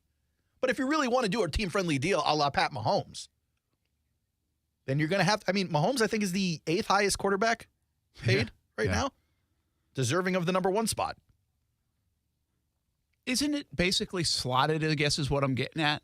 The QB number is basically slotted now. Like, you would feel that way, but Daniel Jones took in 40 off the last offseason. Okay, but he's not in this class. Like, the guys that are slotted in terms of the tick up, it goes from Josh Allen to Lamar Jackson to Justin Herbert. Now, Burrow's going to get a little bit more next year. Whether you think Trevor's better than Joe Burrow or not, it's, hey, the most recent one gets the biggest one. He's going to get a little bit more. And Tua slides somewhere in there, too. And Tua and Justin Fields, like, who gets done first, right? Boom, boom, boom, boom. So I'm so at 52.5 for Herbert, right? Where do you see Burrow? Do you think he's a 53, or do you think he's lower than 52.5? I don't think he's lower than 52.5. And he's also a guy who's had knee injury. And so I imagine the team worries a little bit more about that guarantee than a quarterback who's never been hurt. Yeah, I think so, too. Again, these guys are all in the same breath. That's why I'm saying it's like, okay, what do you want? Do you want 100? This is what I'd say if I'm the Cincinnati Bengals. Do you want 130 million guaranteed? Yeah. Because that slots up from Herbert? Or do you want 53 million a year? Like, which one makes you feel better? Yeah, I would do the guarantees. I would do the guarantees, and then maybe what I want to say about even Mahomes' deal, early on, these guys still are the highest paid. Like, Mahomes was the highest paid, I believe, at the time. Yes. But what happens is he gradually drops to 8th in the league because it was everybody's near making immediate more. for Mahomes, though. And the way they structured it, you can get paid a lot in that first year without impacting the cap as much, but then everything's going to start to impact, so you got to lower the numbers. And that's the other part of these contracts that I kind of hate talking about. Like, we're going to sit here talking about this $262.5 million deal, but Herbert's never going to see all that money. No player ever sees all that money. Well, no, but in the quarterback realm, you're not going to see all that money. You're going to rip it up and do another one. And by that time, you might be making $75 million a year. Okay, but like the difference is if Herbert plays out this deal and then signs the new deal, that's more money than if you were to rip it up and do a new one. Yeah. But it hurts the team more, and I think everyone understands that. But it's not just quarterbacks. Like, it happens to the wide receivers, certainly the running backs. It does, but keep in mind, when you do that, you're getting more guaranteed money again. Yes, right? That's so the trade-off. That's another big one. Yes. You might, in this game, you might never see the end of that contract, injury, whatever else. So you might be still guaranteeing yourself more money by ripping up the current deal at some juncture, and then I just feel like the average annual value and the guarantees are much more, I think, closer to the true definition of what that contract will pay him versus, the total number. Two big thoughts before we get to Sean on this front. Are you at all surprised that Herbert's deal wasn't longer than 5? Because keep in mind, we're talking about these big dollar quarterbacks, franchise quarterbacks that we know are like the drivers of the bus. Cornerstone, yeah. Like Mahomes. Mahomes went 10 years. Like, that's where this thing got structured. That's what made it different than Lamar Jackson, than Josh Allen, and now different than Justin Herbert. Joe Burrow could sneak in as a 10-year guy. See, I think Trevor Lawrence could sneak in as a more than 5-year guy in this conversation at some point. Like, make it look different. And that's what Mahomes did as well. He made it look different. Now, again, it's not going to last 10 years. You're probably going to redo it all right? that stuff. Like, if you're doing the 10-year deal, then the guarantees are almost the only thing that matters. Yeah, but I wonder if Burrow fits the more 10-year category in line with, like, Mahomes than Herbert does. I don't know. And I don't know if it even matters. I'm just wondering. The other part is we have to remind ourselves how good a situation I think we are in Jacksonville. The Jags are in with Trevor Lawrence. But don't dismiss this part, that Trevor Lawrence is in Jacksonville. And few people would acknowledge that in year 1 when he was with Urban Meyer and everything going on, and they were right. But now that it's year 3, and they've built this offense around him, an offense that would make him look good and should provide a lot of opportunity for success. Also with Doug Peterson, a guy that knows how to coach the position. And also, I would say, less than Herbert and Allen, especially, probably Lamar in this situation, and maybe even Mahomes. Like, I feel those guys have to do it all. Like, Herbert's like 85% of the offense. Josh Allen's 85% or 83 or whatever it is of the offense. Like, he's running, he's throwing. They put it all on the shoulders of them. Joe Burrow, you still got Joe Mixon back there to take the load off sometimes. You don't have to throw it 50 times a game. Sometimes you will, but we got another guy. Plus, you have a lot of weapons. Trevor has ETN to take a little off him. Like, we don't need you to run 12 times a game and pass it 50 times a game. Some of these quarterbacks, there's a lot on them to do that. And I feel like Herbert's been one of those guys. I believe that's dangerous for a football team and an offense and everything else to put all that on one guy. I think that's why you start to see more mistakes from Josh Allen. I think why you see more injuries potentially from a guy like Justin Herbert. You know when you get injured a little bit more? When you drop back 15 more times than anybody else in a game. That's a good point. Right? Give the guys more chances to hit you. I think it's an important note to mention that it didn't start off this way. But as much as everybody around here loves having Trevor a part of it, Trevor's in a pretty good place. Like, he's in a good spot. He's asked to do a lot because he's the quarterback. He's not asked to do it all. And he's surrounded by good talent and right now by good coaches as well. It's a good spot for Trevor Lawrence to be in. It'll be really interesting to see where his deal goes next year once Burrows is the next to click off. Herbert last year, number 2 in the league in terms of teams pass play percentage. Burrow, number 5. So even Burrow with was Joe 5. Mixon. And I know Burrow throws a lot. He even throws more than Trevor. I mean, they want him to throw. Mahomes throws a ton. Right, Mahomes was number 8. Yeah, but see, that's to me that's a difference. Like, is Josh Allen number 1? Josh Allen is not. You had Tom Brady at number 1 last year, then Herbert, then Cousins, then believe it or not, the 4-headed Jets quarterback monster. Okay, this is just passing. Pass play percentage. Okay, well, so it's not factoring Josh Allen into run. Right. I think if you look at percentage of offense, I think Josh Allen's number 1 on the list. Be. So. I think there's a distinction there. Like, are you putting it all on the quarterback? Some people will. Listen, at the end of the day, there's a lot on the quarterback is my point. But I don't think it's all on Trevor Lawrence here now. Last 3 games of the season, including the 2 playoff games, 70%, 69.49% for pass plays for Jacksonville. Okay, so they put more on him. But one of those games was a down from 30 to nothing game where you were throwing the whole time. That's a fair point. So that skews it a little bit. A little bit. But again, I'm okay with there being a lot, but I think there's like a cutoff, and I don't know what the number is. It feels to me that those organizations, the Chargers and the Bills especially, put a ton on that guy. And I would say Baltimore too. Lamar Jackson, now maybe it changes a little bit this year, but he was like their only guy, it felt like, right? Totally, he had to do it all. And again, I give you those 3 examples that probably are a shade overused, even as good as they are. And you're talking injuries, a little poor play. Like, I think there's a marriage there between too much on one player and it can turn a little bit negative on you. Let's get to Sean. I think he's hanging on the line. Sorry, right as Kasey picked up the phone.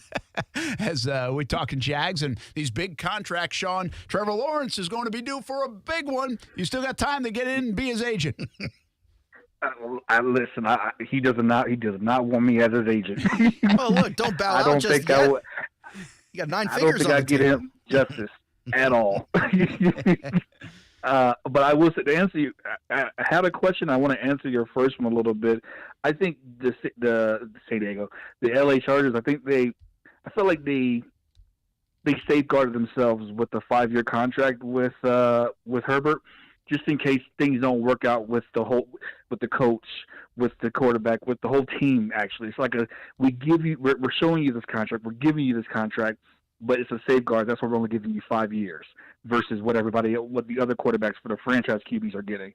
As far as my question to you guys, with Patrick Mahomes getting 10 years, and his being a team-friendly contract, is that what will be considered a team-friendly contract? Is something over the range of 7, 8, 9 years? So if Trevor gets a 8-year contract, the first 4 years, maybe he's getting only $25 million, and then the back end is the heavier set. Would that be considered a franchise-friendly contract? Thanks, Sean. Appreciate it. And I'm not that smart. I know you think I am. Maybe you do, or maybe you don't. But I'm not that smart. It's a lot of numbers. How's the best way to figure it out? I would say this. When you say team-friendly, I think it's more commitment on both sides. Oh, I thought they meant cap-friendly. Well, it can be. And again, Sean's not wrong. I mean, this can be team-friendly, cap-friendly, maneuverability with the dollars. Absolutely. The more you go out, the less it's average per year, whatever it is. But what I think, Mahomes basically, the Chiefs said, "You're our guy forever." They did. And what forever. And what Mahomes said is, "I'm your guy forever. Like, I want to be here. Like, this is awesome." And I don't know if it takes a 10-year contract to show that, but that's what it did for me from a perception standpoint. It said, they know this guy's the guy, and they ain't letting him go away. Of course, there are going to be different renditions of this contract. It's going to be restructured, reworked. That's just the way the business goes. I'm not surprised Herbert didn't get that because the Chargers organization usually works different from an ownership standpoint. That's kind of what I'm getting to about Burrow and even Lawrence. I could see both organizations saying, listen, we haven't been able to find a quarterback in forever. We love you. We want you here forever. It's a 10-year deal. We'll figure all the dollars out along the way. And the personnel, by the way. Yeah. Coach be damned, whatever. It's you and us. I could absolutely see that take place with Cincinnati because they've been looking for so damn long. And here in Jacksonville, like, I believe, there's a part of me that believes, and I don't know what it looks like, that Shad Khan will craft a very intelligent but creative deal for Trevor Lawrence. Sounds like a little piece of the Flexing Gate cash. I don't know what it means. I really don't because I don't even know exactly what you can do. But if you can do something else that's a little – don't be surprised in the Shad Khan, Trevor Lawrence deal. And by the way, I think Shad Khan will be directly involved in this. And all owners should for this price tag. I think they get creative to the point of like, wow, nobody's done that before. I wouldn't be surprised because that's what we did a little bit with the Mahomes deal, right? Nobody's giving a 10-year deal. $500 million. I think Burrow and Lawrence fall into this category. The problem with Burrow is Cincinnati has a little bit of that Chargers ownership tag to it sometimes. Like, they're not always like they don't like to spend. They're a little frugal sometimes. So what will they do? Does that hang some things up? I don't think that's going to be a problem. I think Shad Khan is going to be so, especially if the Jags do well this year, I think he's so appreciative after a decade of ownership and not being able to get it done, so appreciative of this young man, what he's all about, his skill set, what he brings to the table, what he brings to this football team, that I think he is going to make it be one of just the most unique, biggest, best creative contracts for Trevor Lawrence at the end of the day. I see that. I don't know what it exactly looks like, but I feel like we're going to come out of those contract talks and be like, wow, that was kind of cool, or that was different, or the Jags just set a new trend, or will they do this for other people? But again, I go back to that's what happened with Kansas City, like a 10-year deal. Okay, I can buy it. Mahomes is damn good, and the Chiefs don't want him to go anywhere. Yeah.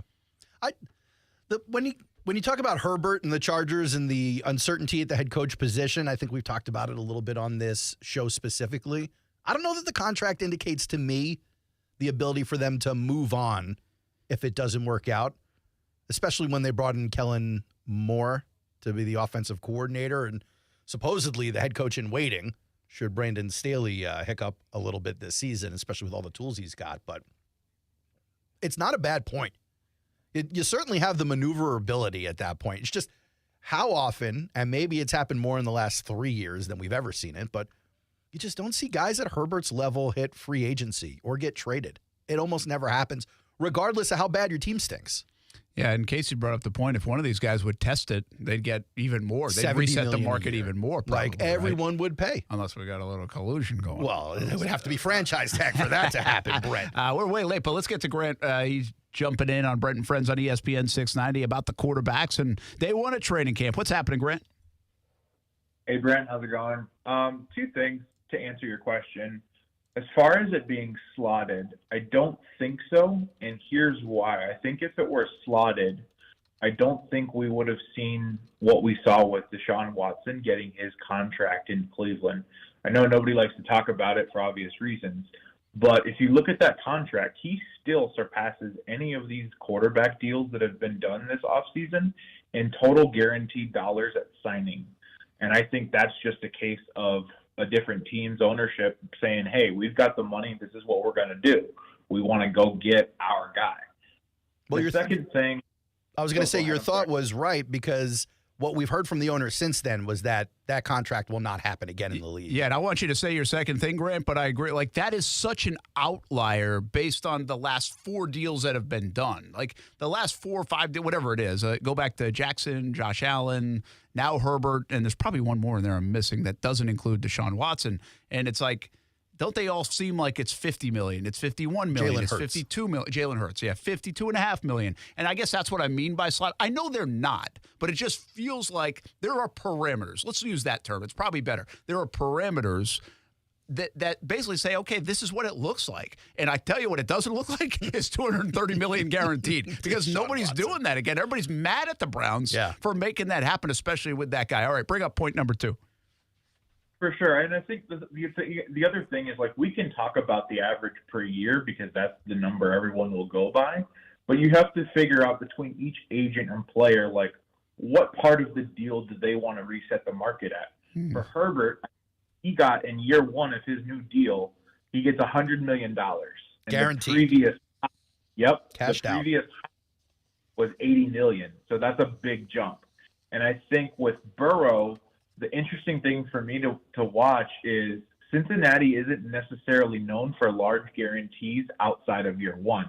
I don't think they're quite as cash strapped as, say, San Diego's ownership maybe, but it'll be a very different type of deal. And I do think, like, I would not be surprised with Herbert being 52.5 if Burrow's at 55, 56 or above. And I think, just real quick, I think Mahomes, once Burrow is done, gets a new deal before we get to Trevor, and hopefully Shad will give Trevor a minority stake. Thanks for the time, guys. Grant, good call, insight, by the Grant. way. And hey, when we get into this contract stuff, I like Grant. He's got to figure it out a little bit. I do like what he said there, because we just had this conversation. We've had a lot of talks about it here in the last 25 minutes. But I think what Grant said is very important. What part of this do you want to reset it at? And again, that kind of goes back to where I think there are already parameters in place. So which one do you want to tick off? Which one do you want to check the box, right? Well, to you and your team and your agent. And it's a great point. Herbert, he got $127 million guaranteed. He's getting $52.5 per year. Like, those are good things to check off, but he also gets that $100 million, boom, right away. Put it in the bank, let it grow. Where does Burrow come down on it? Where does Trevor come down on it? Which box do they want to exploit a little bit for them? And then echoing Grant's point even more, you saw Laramie Tunsil earlier this offseason sign the biggest contract for a tackle from the Texans. New York Giants just signed or extended Andrew Thomas to a record-breaking contract for a left tackle, but it had nothing to do with average annual value or length of contract. It's now the highest guarantee for an offensive lineman. So the average annual in the deal, 5 years, 117.5, actually isn't big relative to all the Giant deals that were given out this offseason, but the guarantees at 67 are. So which do you want to lead it? Everybody else around the league is applauding these, by the way, like all the players, right? Yeah. Because it's like, and that's why I think the average annual does come into play, because they want to keep ticking that up. It's The also like agency, Madden the ratings, players. too. It's another way to judge yourself against other Absolutely. Absolutely. And raise the bar. Yeah. For the next guy. That's Yes. like paying it forward in Little their bit. mind, right? While Like, also paying their bank account. Yeah. they're paying themselves quite handsomely. Brent, I would love to pay it forward for you with some of this money. We're going to try to make some right now as we go to break. Brent and Friends on ESPN 690.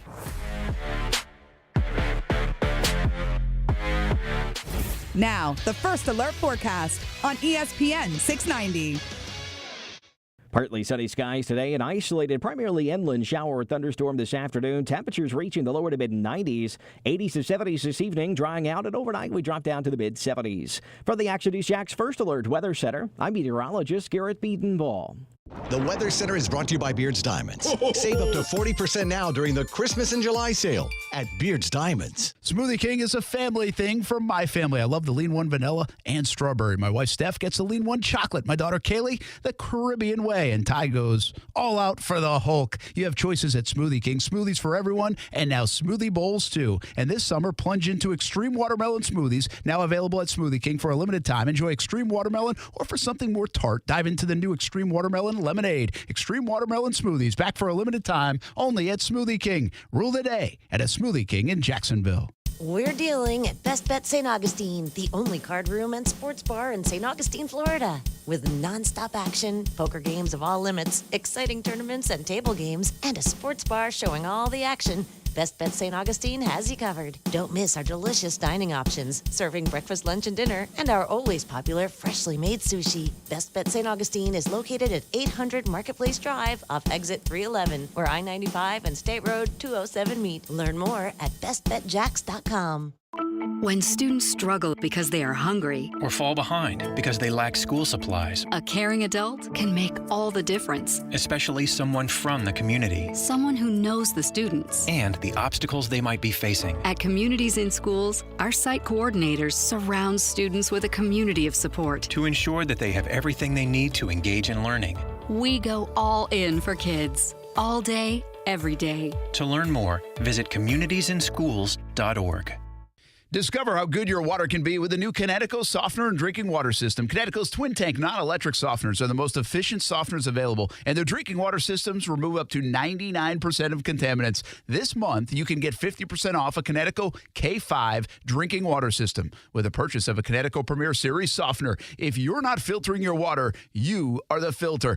Don't be the filter. The experts at CGC Water Treatment and Plumbing will test your water for free and provide solutions that are right for you and your family. Imagine having clean, clear, purified water at your home. No more plastic bottles, no more waste, just great tasting, purified water that you can trust. Call 904-552-1242 or visit cgcwater.com. 904-552-1242 or cgcwater.com. Financing options available with approved credit. CGC Water Treatment and Plumbing are proud partners of the Jacksonville Jaguars, and I'm a proud customer of CGC Water Treatment and Plumbing, an authorized independent Connecticut dealer. Florida license number CFC 1428211. Mike Lester, you are the founder of Talon Wealth, but you were not born with a subscription to the Wall Street Journal and a calculator in your hand. So what was your first job as a teenager? Mowed yards. Of course, I couldn't drive. I was probably 12, 13. I had a skateboard. I could basically get everything on that lawnmower and drag myself on the skateboard to whatever lawn I had to mow. Get to know Mike and the other Talon Wealth fiduciaries at guardingyournestegg.com. At SimpliSafe, we've designed award-winning home security with advanced sensors, HD cameras, and now this 24/7 LiveGuard protection, only from SimpliSafe. Now, monitoring agents can see and speak to intruders through our new indoor camera to help stop crime in real time and for fast police response. Get 20% off any new system with Fast Protect monitoring at simplisafe.com/radio. Advanced home security, 24/7 professional monitoring for less than $1 a day. There's no safe like SimpliSafe. There's a right way and a wrong way to fight off mosquitoes. Karate chopping the air in a public place in front of your kids and their friends, Mom, is the wrong way. Using Stem mosquito repellent is the right way. Stem effectively repels mosquitoes by harnessing active ingredients found in plants like lemongrass and peppermint, making it safe for use as directed around people and pets. Stem, rooted in nature, optimized by science, and embarrassment-free. Men, if you're struggling with erectile dysfunction or PE, the medical providers at Prime Men's Medical Center offer breakthrough treatments that eliminate problems in the bedroom without pain or surgery. Listen to a specialist in men's health. I'm Dr. Simovitz. Prime Men's Medical Center offers the most advanced treatments to eliminate ED and PE. 98% of men experience instant results on their first office visit. They're even lasting 90 minutes or longer, regardless of age or medical history. Don't just take our word for it. Call Prime Men's Medical Center now for our limited time offer. Your initial consultation and first treatment are completely free. You'll see instant results right in the office. You'll even get a gift that enhances your performance in the bedroom. All this, worth hundreds of dollars, is free if you call now. 904-206-7930. 904-206-7930. That's 904-206-7930. If you're hiring, it can feel like you're trying to find a needle in a haystack. You can hope the right person comes along, or you can just use ZipRecruiter. And now you can try it for free at ZipRecruiter.com/free. In fact, ZipRecruiter has helped a lot of business owners find their needle in a haystack, like Marco, president of operations at Telly Tires and Auto Centers. Because Telly Tires has grown a lot in the last few years, Marco needed to hire everyone from a receptionist to a store manager to a head mechanic. ZipRecruiter helps me find all the right people, even the most difficult jobs to fill. ZipRecruiter helps me keep my business running. Take it from Marco and millions of other businesses who've used ZipRecruiter. ZipRecruiter can help you find the needle in the haystack. See why 4 out of 5 employers who post a job on ZipRecruiter get a quality candidate within the first day. And right now, you can try ZipRecruiter for free. That's right, free. At ZipRecruiter.com/free. That's ZipRecruiter.com/FREE. ZipRecruiter.com/free. ZipRecruiter, the smartest way to hire. Action Sports Jacks. Watch, listen, subscribe. You can watch us on CBS 47 and Fox 30. You can listen right here on ESPN 690. And you can subscribe to our YouTube and podcast, Action Sports Jacks on ESPN 690. Action Sports Jacks. Watch, listen, subscribe.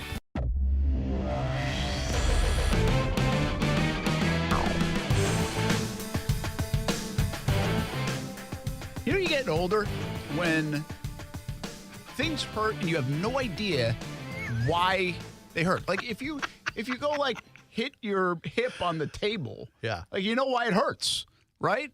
Like if you're playing pickleball and you twist your ankle, you know why it hurts. My foot has been hurting a little bit like the last couple of weeks. And I have like today it hurts. I have no idea why it hurts. Feet are tough because you have so many bones in your feet. You have all these tiny little bones. It's just nuts. I don't understand. It might be like, a metatarsal, Brent. Yeah, but it's like up around the ankle. Okay. So I don't think it's that part. But by tomorrow, it'll be like gone away. Oh, so then it's not a problem. I think it's not a problem. Like but I don't know why it arrived today. Oh, somewhere in your body, the pain feelings wanted to take a little trip somewhere. Speaking of that, I got another one for you. I'm going to the dentist tomorrow. Okay. You do a live show from the chair? No. Throw some gas in my you? teeth were killing me a couple weeks ago. Which teeth in specific? Like Was it molars? So I was starting to, hot, cold stuff. I was thinking it was, Root canal, it could be a cavity, but I was starting to think, I was like, this might be like more. I've had one root canal. It really wasn't that bad. How long ago? Because they're wildly different than they were back in the day. Yeah, I just had probably like 5 years ago. All right, so you had them. And it was not as bad as everybody. It was my first one ever. Yeah. Not as bad as everyone said. And because back in the day, those were brutal. Yeah, like now the recovery could be brutal if you mess it up. But I mean, they actually have a line like that's as bad as a root canal, right? Yeah, exactly. I mean, that's when you know it's bad. But they have made it better. They've done good there. So anyway, I make this appointment. I couldn't get, I'm all over the place. Plus, they couldn't get me in right away. Yeah. And so I have it tomorrow, and I'm like, do I really need to go? Like, my teeth don't even hurt anymore. Oh boy, I've solved this problem on my own. All right, I've toughened it out. Bite into a marshmallow one day and your teeth fall out. And you're like, I am going anyway. I'm like, I got to figure out what it was. I got a dentist I love. He's actually a family heirloom. Like he's been passed down to my wife's family. My wife's mother went to this guy. Then my wife went to this guy. And now our kids are going to this guy. 3 generations. I can't get in there. I had an appointment. Like I'm going. You got no pull? Well, no, I was going. I had an appointment scheduled for early July for a cleaning. And then I'm like, I'm not going to be able to make it today. Could we squeeze me in another? They're like, our first opening is in September. I'm like, I think I may have to find a Now you know why place people go to dental school. Yeah. Right? September, you're real booked up. Do you hate the dentist? It freaks me out. Does it? Yeah, I start sweating. Really? Yeah, I breathe weird. I think I might have mentioned this before. When I was my uncle is an orthodontist. And so everyone in my immediate family was getting free dental work when we were kids. Like we all got braces. It wasn't a thing. But my mom, as an adult, was going to get her teeth fixed with her brother. And I'm sitting in the office with her while she's getting it worked on. And he's like hacksawing away with these tools on her teeth and gums. And I'm just watching as like a, 7, 8-year-old kid slicing into my mom's gums and the blood is coming out. And I'm like, I never want to be in this chair ever, ever, ever.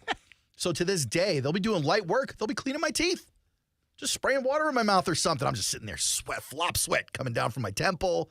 I'm like, somebody give me the gas. Someone put me under. They're like, sir, we're just taking an x-ray. It's like, bring it. I think they've come along. They've tried very hard. For some reason, it was just like this natural fear. Oh, yeah. Of as a kid. And I don't mind the dentist at all. But I think the dentist industry, I feel like when I go in, they've done a lot to kind of help Soften you it up. overcome that, right? They really want to make you overcome like this kind of almost like a false fear. Yeah. But, I mean, part of it's the noises. You're like, you can't pay it. You can't see anything. And it hurts sometimes. And sometimes it does hurt. But, and like nerves too.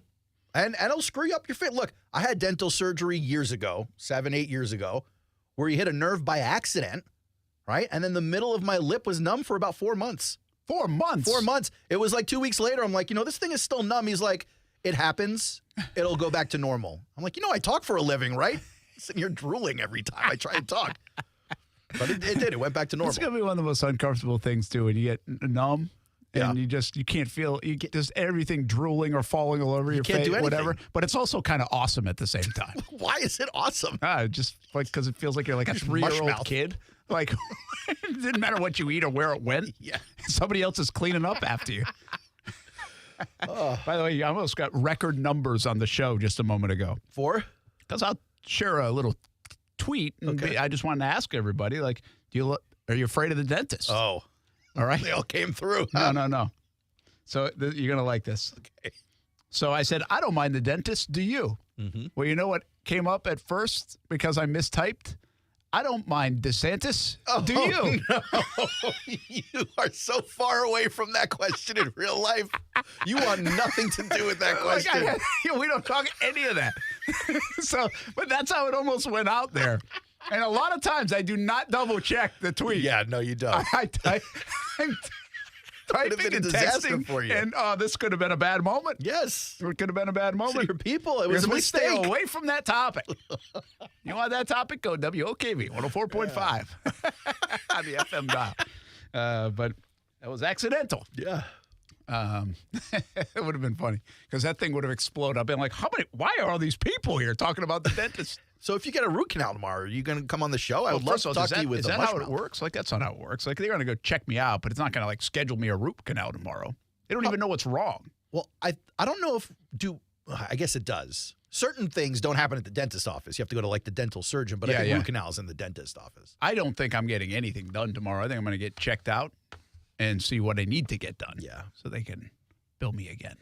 Are you a tough guy? Are you going to take the pain pills or are you going to go like 800 milligram Motrin? I don't know, whatever they tell me. Because they'll give you something. I am tougher than you think. You're built different. Yeah, I think I do. Like, I've said this recently, and I don't claim to be a tough guy. Okay. But I do think I have a bigger pain tolerance than I even give myself credit for sometimes. All right. Like, this tooth thing hurt, like, really bad. And I got through it. Yeah. I'm on the other side. There's very little pain, like nerve pain. Yeah. I get it in my back because my back is all messed up. But here I am complaining about my ankle just because it's old today. So. Well, you were just noticing. I don't think you were. Because you I'm were like, tomorrow it's going to be fine. Yeah, I'll still go for like a 3-mile walk today. 3 miles? 4 miles, maybe. Why don't you buy a car? Well, you walk in 4 miles. Yeah, we get back some football. Football at 5 still to come. Overtime with Kurtz and Middleton on the way today as well. The Jacksonville Jumbo Shrimp on ESPN 690 tonight as they are in town. In a busy week, the Jags get going with training camp and practice number 1 in the books, and everything still feels oh so good in Jacksonville. Brent and Friends on ESPN 690.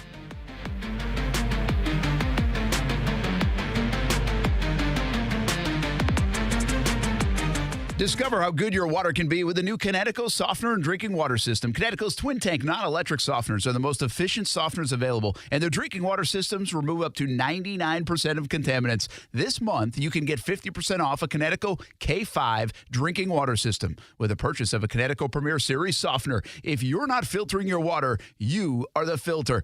Don't be the filter. The experts at CGC Water Treatment and Plumbing will test your water for free and provide solutions that are right for you and your family. Imagine having clean, clear, purified water at your home. No more plastic bottles, no more waste, just great tasting, purified water that you can trust. Call 904-552-1242 or visit cgcwater.com. 904-552-1242 or cgcwater.com. Financing options available with approved credit. CGC Water Treatment and Plumbing are proud partners of the Jacksonville Jaguars, and I'm a proud customer of CGC Water Treatment and Plumbing, an authorized independent Connecticut dealer. Florida license number CFC 1428211. At Morgan & Morgan, America's largest injury law firm, we know the importance of giving our clients more. More experience, more results, more than 800 lawyers ready to fight for you. Need more reasons? We have recovered more than $15 billion and have more offices nationwide. But don't take our word for it. Check out any of our more than 28,000 5-star Google reviews from our clients. So, if you've been injured at work or in a car accident, remember, you deserve more. And we at Morgan & Morgan are ready to fight to get you just that, more. Don't wait. Dial # law or visit forthepeople.com for an office near you. I'm John Morgan of Morgan & Morgan. When you call America's largest injury firm, you get the backing of a national firm, along with a dedicated team from your community, handpicked by us. When you need a fighter, you need us. Call America's largest injury law firm. Call Morgan & Morgan. forthepeople.com. If you're hiring, it can feel like trying to find a needle in a haystack. You can hope the right person comes along, or you can just use ZipRecruiter. Like Marco, president of operations at Telly Tires and Auto Centers. ZipRecruiter helps me find all the right people, even the most difficult jobs to fill. See why 4 out of 5 employers who post a job on ZipRecruiter get a quality candidate within the first day. Now try ZipRecruiter free at ZipRecruiter.com/free. ZipRecruiter.com/FREE.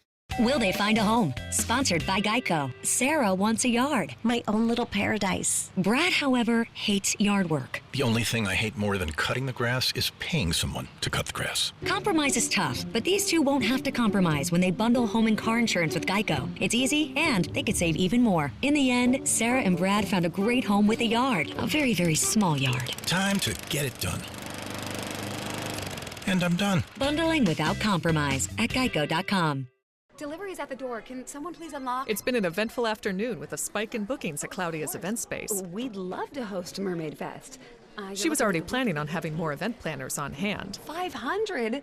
That's a lot of tails. Indeed can help her hire great people fast. I need Indeed. Indeed you do. Our hiring platform instantly connects you with quality candidates, and you can schedule and conduct virtual interviews right from the Indeed dashboard. Visit Indeed.com/credit and get $75 towards your first sponsored job. Terms and conditions apply. Brent and Friends is sponsored by Best Bet, now open in St. Augustine. Stay with ESPN 690 for your chance to see and hear our special events in the Farah and Farah Performance Studio throughout 2023. Powered by Farah and Farah and ESPN 690, Jacksonville's home for ESPN Radio.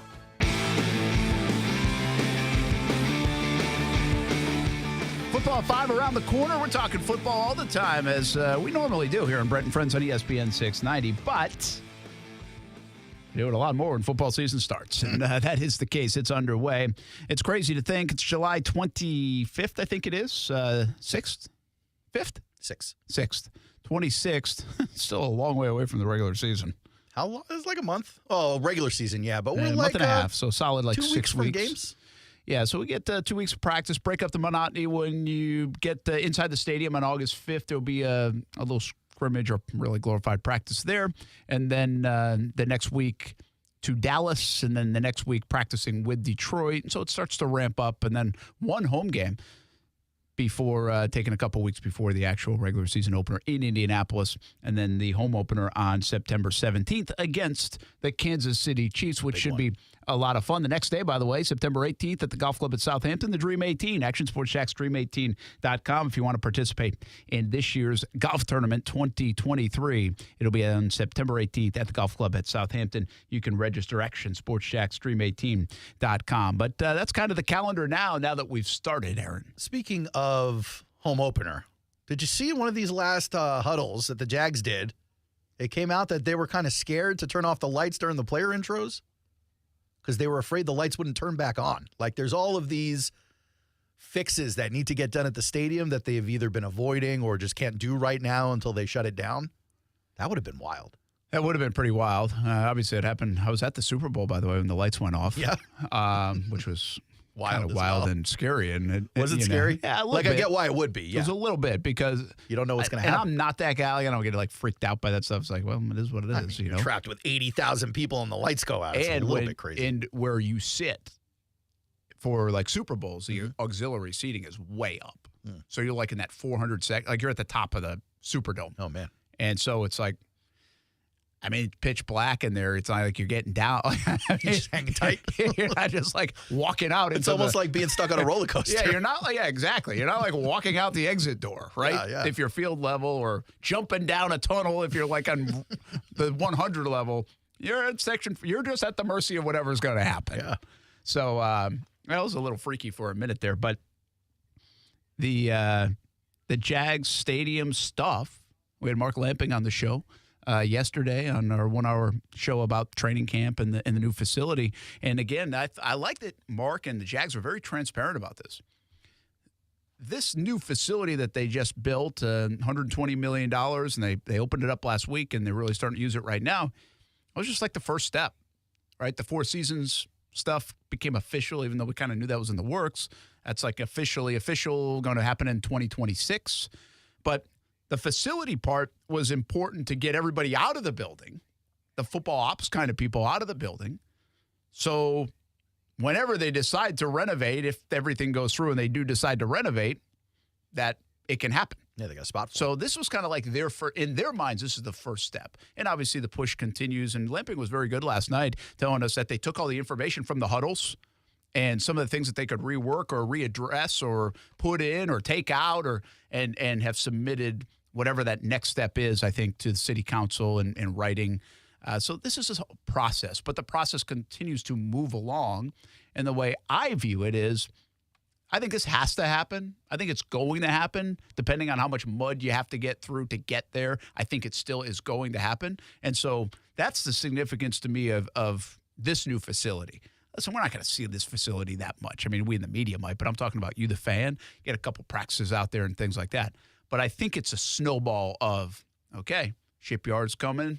A lot more conversation about that. The stadium push continues. Sooner or later, you're going to get an answer on the stadium, then where you playing, then all that. So, I mean, this next 4 years, 5 years, whatever it might take, I think that's the significance of that facility, that things started to snowball starting this week. You know, ultimately, the huddles, it feels like it worked out pretty nicely for them. Like, they got to hear concerns. They got to reorganize their messaging where necessary. They got to address some things they didn't realize maybe they should be addressing. Like, oh, that is very beneficial to them. The thing that Mark Lamping told us yesterday, and I don't know how much he had said about this in the past, and I want to make sure I get it right, but I think I'm going to at least paraphrase it correctly. I had not heard this at all before. The Jags, when they were filling the stadium up at the end of the year last year with the success, with the games and the playoffs and everything else, the average age of the person in the stadium was 54 years old.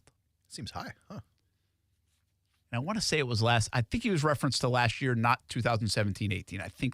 I'm pretty sure, but it could have been 2017-18 now that I'm going back on it. But the bigger number, regardless of what that number was, 54.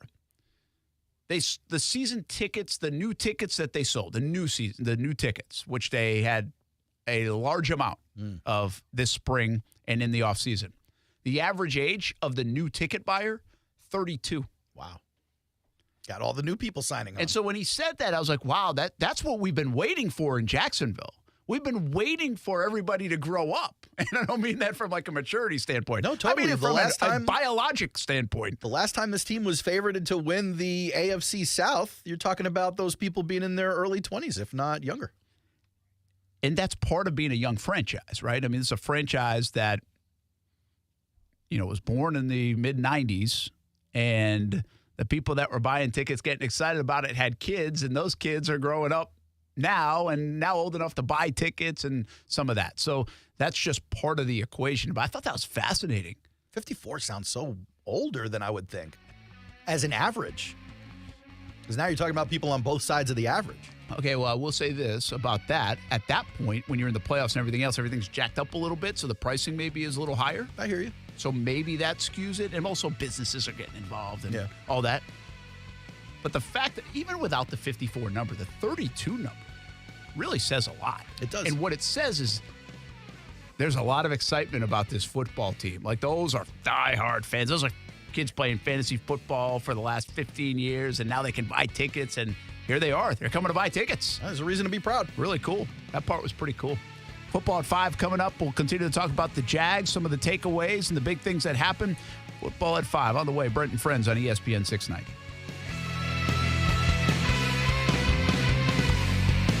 Have you seen your financial freedom wiped out by stock market volatility? It's Rich Jones. Consider investing in real estate funds from DLP Capital. Don Winter is CEO and founder. DLP Capital has provided our investors with consistent double-digit returns by investing in cash-flowing residential real estate. For more than a decade, we have had zero losses, little volatility, and have shot above our return targets in all of our investment funds. Plus, we offer monthly distributions and tax shelter opportunities. To get your investor's guide and learn more, dial **invest on your cell phone or visit highyieldreturns.net. We're in the middle of summer. Be ready for anything, on the road or off the road, at Nimnick Buick GMC. No one will ever pay over MSRP at Nimnick Buick GMC, the place where my family has purchased 6 vehicles since we've been in Jacksonville. Go to Phillips Highway or NimnickBuickGMC.com. Are you looking for a used car under $18,000, maybe one for the kids? Nimnick has a great selection, over 300 used cars, trucks, and SUVs to choose from. The #1 Buick GMC dealer in Jacksonville. Nimnick Buick GMC. GMC, we are professional grade. As the seasons change, one thing remains the same. Jacksonville and all of Northeast Florida are fueled by Celsius Essential Energy Drinks. If you spot ESPN 690 anywhere in the community, come hang with us and grab an ice-cold Celsius.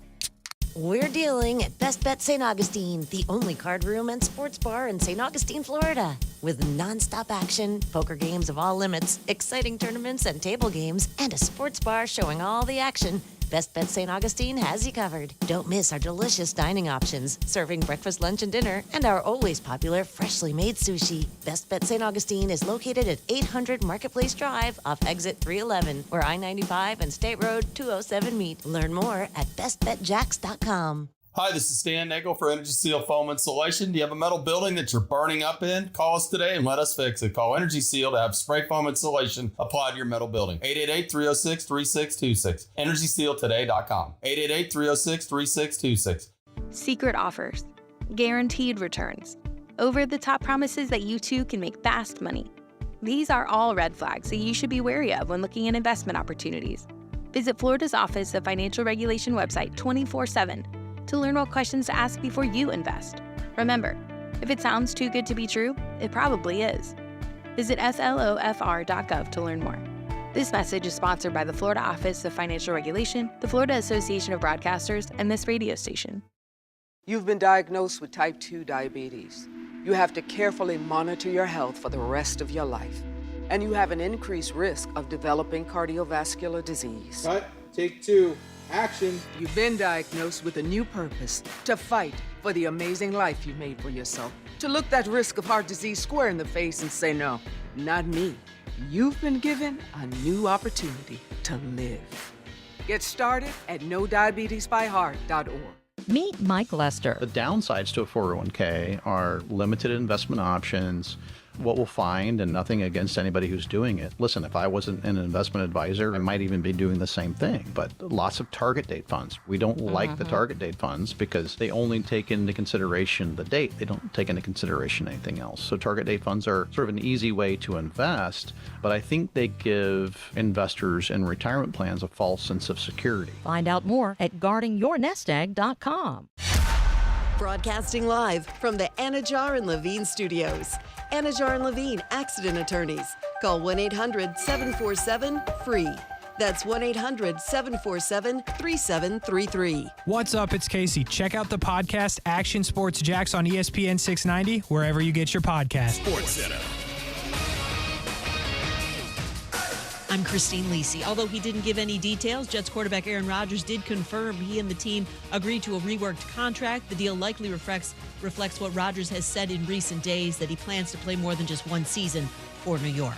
Panthers coach Frank Reich named Bryce Young the top overall pick in the draft, their starting quarterback, and he is indeed ready to take the reins, says ESPN's Sam Acho. You talk about that calmness, that collectedness that he possesses and presents in the pocket. He presents that same type of personality outside of the pocket. This dude was made to lead and born to lead, and you see it on the football field with his teammates and his play. Then you see it as he deals with his teammates. Bills coach Sean McDermott on the first day of training camp described the situation with receiver Stephon Diggs as in a good spot. Diggs, in attendance, took part in the first practice of camp after missing the first 2 mandatory minicamp practices in June, and that created a little bit of drama. Diggs did say today everything that happened is water under the bridge, and it's all good now. Baseball Commissioner Rob Manfred given a contract extension through the 2028 season. Think O'Reilly Auto Parts for all your car care needs. They're close, convenient, and have the parts you need fast, along with excellent customer service from professional parts people you can trust. Stop by your local O'Reilly Auto Parts today or visit O'ReillyAuto.com. WOKV Jacksonville. Listen live everywhere you go on ESPN690.com. ESPN 690, a Cox Media Group station. ESPN 690 and Action Sports Jacks presents Brent and Friends. Today is one of the worst days that I've had in a long time. We're getting a little punchy around here, people. It's been a lot in a row. I would love to punch you guys. Ow! It really hit me. Brent and Friends with Brent Martineau, Aaron Schachter, and Kasey Kurtz. Jacksonville's home for ESPN Radio. ESPN 690. What up, 5 o'clock? It's the Brent and Friends radio show, ESPN 690. Aaron Schachter. I'm the dude talking my talk. As B-Mid likes to say, what? What, Case? Already saying the nay-no. I didn't say anything. This is radio. Did you hear me speak? Nah, I read it in your body language. Yeah, on video, you saw me. That's Give you Kasey disapproval. Kurtz. Hello. Hi, Case. Haven't seen you all show. I missed you, bud. Been working, bro. We've been working, too. We've been working on Trevor's contract. Did you get it done? Not yet. I got proof for what I was working on. It's a big deal. I did 1.5 videos. It's going to take time to do the contract. We've been working on Calvin Ridley's route running. It's crispy. Actually, I feel like he was working on it. You guys were just admiring it. We were working on admiring it. Okay. That counts for something. I'll tell you the damage TikTok and Instagram has done to me. Anytime anybody says crispy now, and that's the new cool way to describe route running. Big facts. Anytime someone says crispy, I think of someone on TikTok scraping a knife along a piece of toast.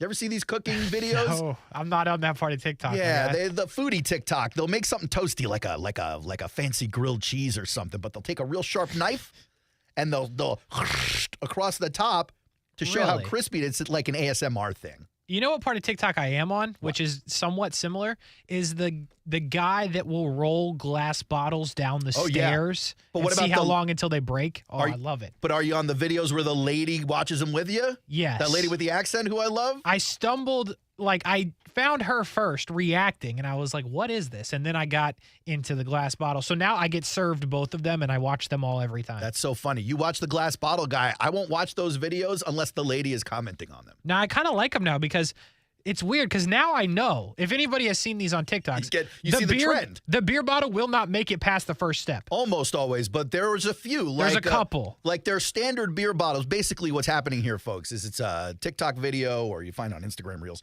where they found like concrete steps. And so they'll take glass jars of olives, beer, mayo, wine, whatever. Yeah. If it's glass and it holds something, it's going. And they're rolling it. They'll roll it down the steps softly.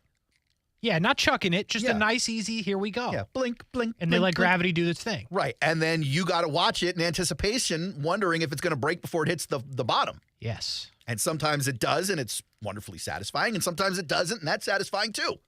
Yeah. But Kasey's talking about the beer bottles, which almost always break, except for like the Modelo-shaped beer bottles or like the ones who don't necessarily have a neck where the whole body is kind of trapezoidal that's a a good little call. bit. But like your classic beer bottle, that thing's broken. Step one. But here's what I can't figure out, because then you go to like the Smirnoff Ice bottle, which is the same bottle, different liquid, only starts leaking out the lid and will make it pretty far down. It's interesting. Yeah, the neck seems a little weak on that one. And then you have some of those bottles of like, I don't know, wine, I guess, or something similar. And like it'll break from the ends, but the middle will stay intact. It's wild. It is wild. I love this stuff. I love it. What do I do when I go home? This. Watch those videos. I seek out videos of people dropping stuff down the stairs to see when they're going to break. Yeah, when you find like a weird niche video kind of thing like that, it's hard to walk away from it. And don't even get me started on the ones with the sand in them. All bets are off. Sometimes they break instantly. Sometimes they never break. I love this. I love this more than anything. Yeah, now that you got me on it, thinking about it, I kind of want to watch some more of those. You never know. There's also a bunch of videos I keep meaning to bring in to break down with everybody. While we were off for our hiatus, our sabbatical, there was a great video of a grounds crew in Cincinnati, and the tarp ate one of the dudes. Oh, Tarpano. Yeah. Yeah. I meant to bring that in. Then we saw a mascot race where someone ate it scorpion style in the race. Oh, that's That was great, too. Beat the freeze. Got to start bringing some of these things. But I've got tweets from around the league, Case. Okay. And I've been thinking about this for the last couple of days. Do I have to, change the name of the segment now? Oh, X around the league? Yeah, X is from around the league. That's not as fun. No, neither is saying X instead of Twitter. And by the way, for a guy who's regarded as like a super smart guy, Elon Musk. I thought you meant me. I definitely did not. But for a guy that's regarded as a super smart guy, to take a brand like Twitter and toss it asunder seems a bit dumb. It's got to be a stunt, right? You would think. But then everything changed. Like the icon on your phone changed. Well, mine hasn't updated yet, but I see the website has. Yeah, it's But here's the thing. It's like, you're not just changing the name of the company. The word tweet is synonymous with a text post on social media. True. I'm going to go tweet it. It's like, and you're a little too old for this, but back in the day, copy machines, Xerox ran the roost. A little too young for this, but go on. Right. So people would go, just go make a Xerox of the thing. You ever been somewhere, order a soda and call it a Coke? Yeah. Same deal. Even if it's not a Coke. They'll bring you like a tab. Then they're like, hey, we got Pepsi. We You're have like, forget it. We have RC Cola. You're like, yeah, bring me the Coke. I'm leaving. But Twitter was the same thing. Retweet, tweet. What are you going to re-X something now?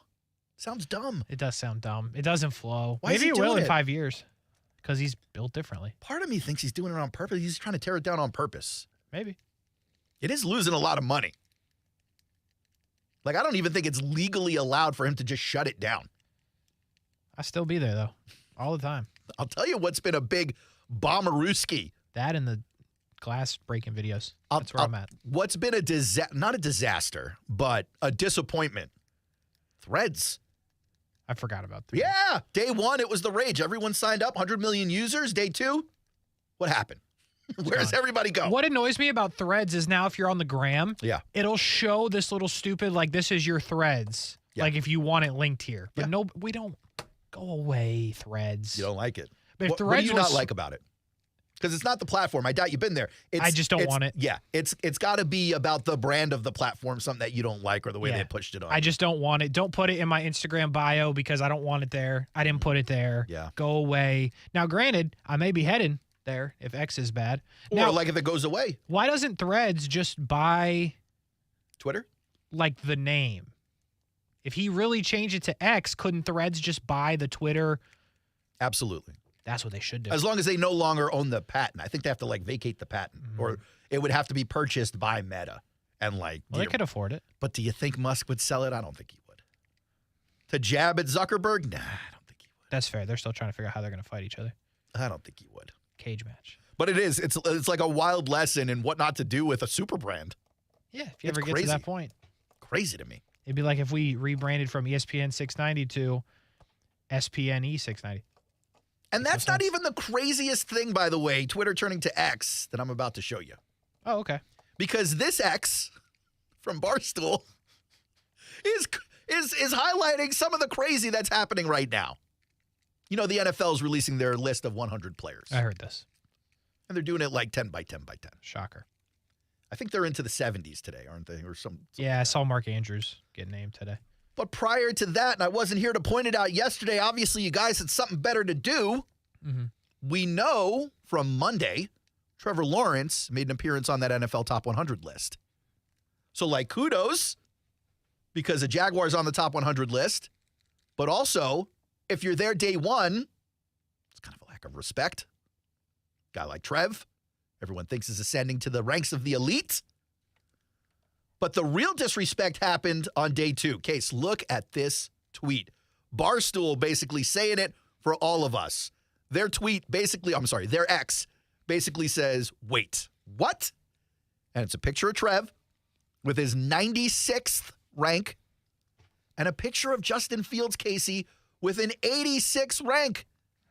They ranked Justin Fields a whole 10 people in front of Trevor Lawrence. Are you on there? Are you with them? Or is this insanity? Because to me, it seems insane. I like Justin Fields. Lots of people do. What has he done at all? Besides miss wide receivers? He's run a lot. Yeah, like He's he run a lot. runs a lot. He's run a lot. He scored a lot of touchdowns running. I like him. I think he'll be good. But, like, how have you watched these two play football and think that he's 10 spots above Trevor overall in the league? He's not. Now, if it's not even close. If Trevor was a statue, was immobile, wasn't able to move whatsoever, and just had an arm, I'd entertain the conversation. Yeah. But this dude moves. And, like, there's something to be said for both are on at least franchises that of late have lost a whole bunch. Trevor's brought them to a winning franchise. Took them to the playoffs. The Bears had the number one pick and traded it. So, like, you can't even say that Fields is winning because he's not. Trevor's winning. Trevor has better numbers.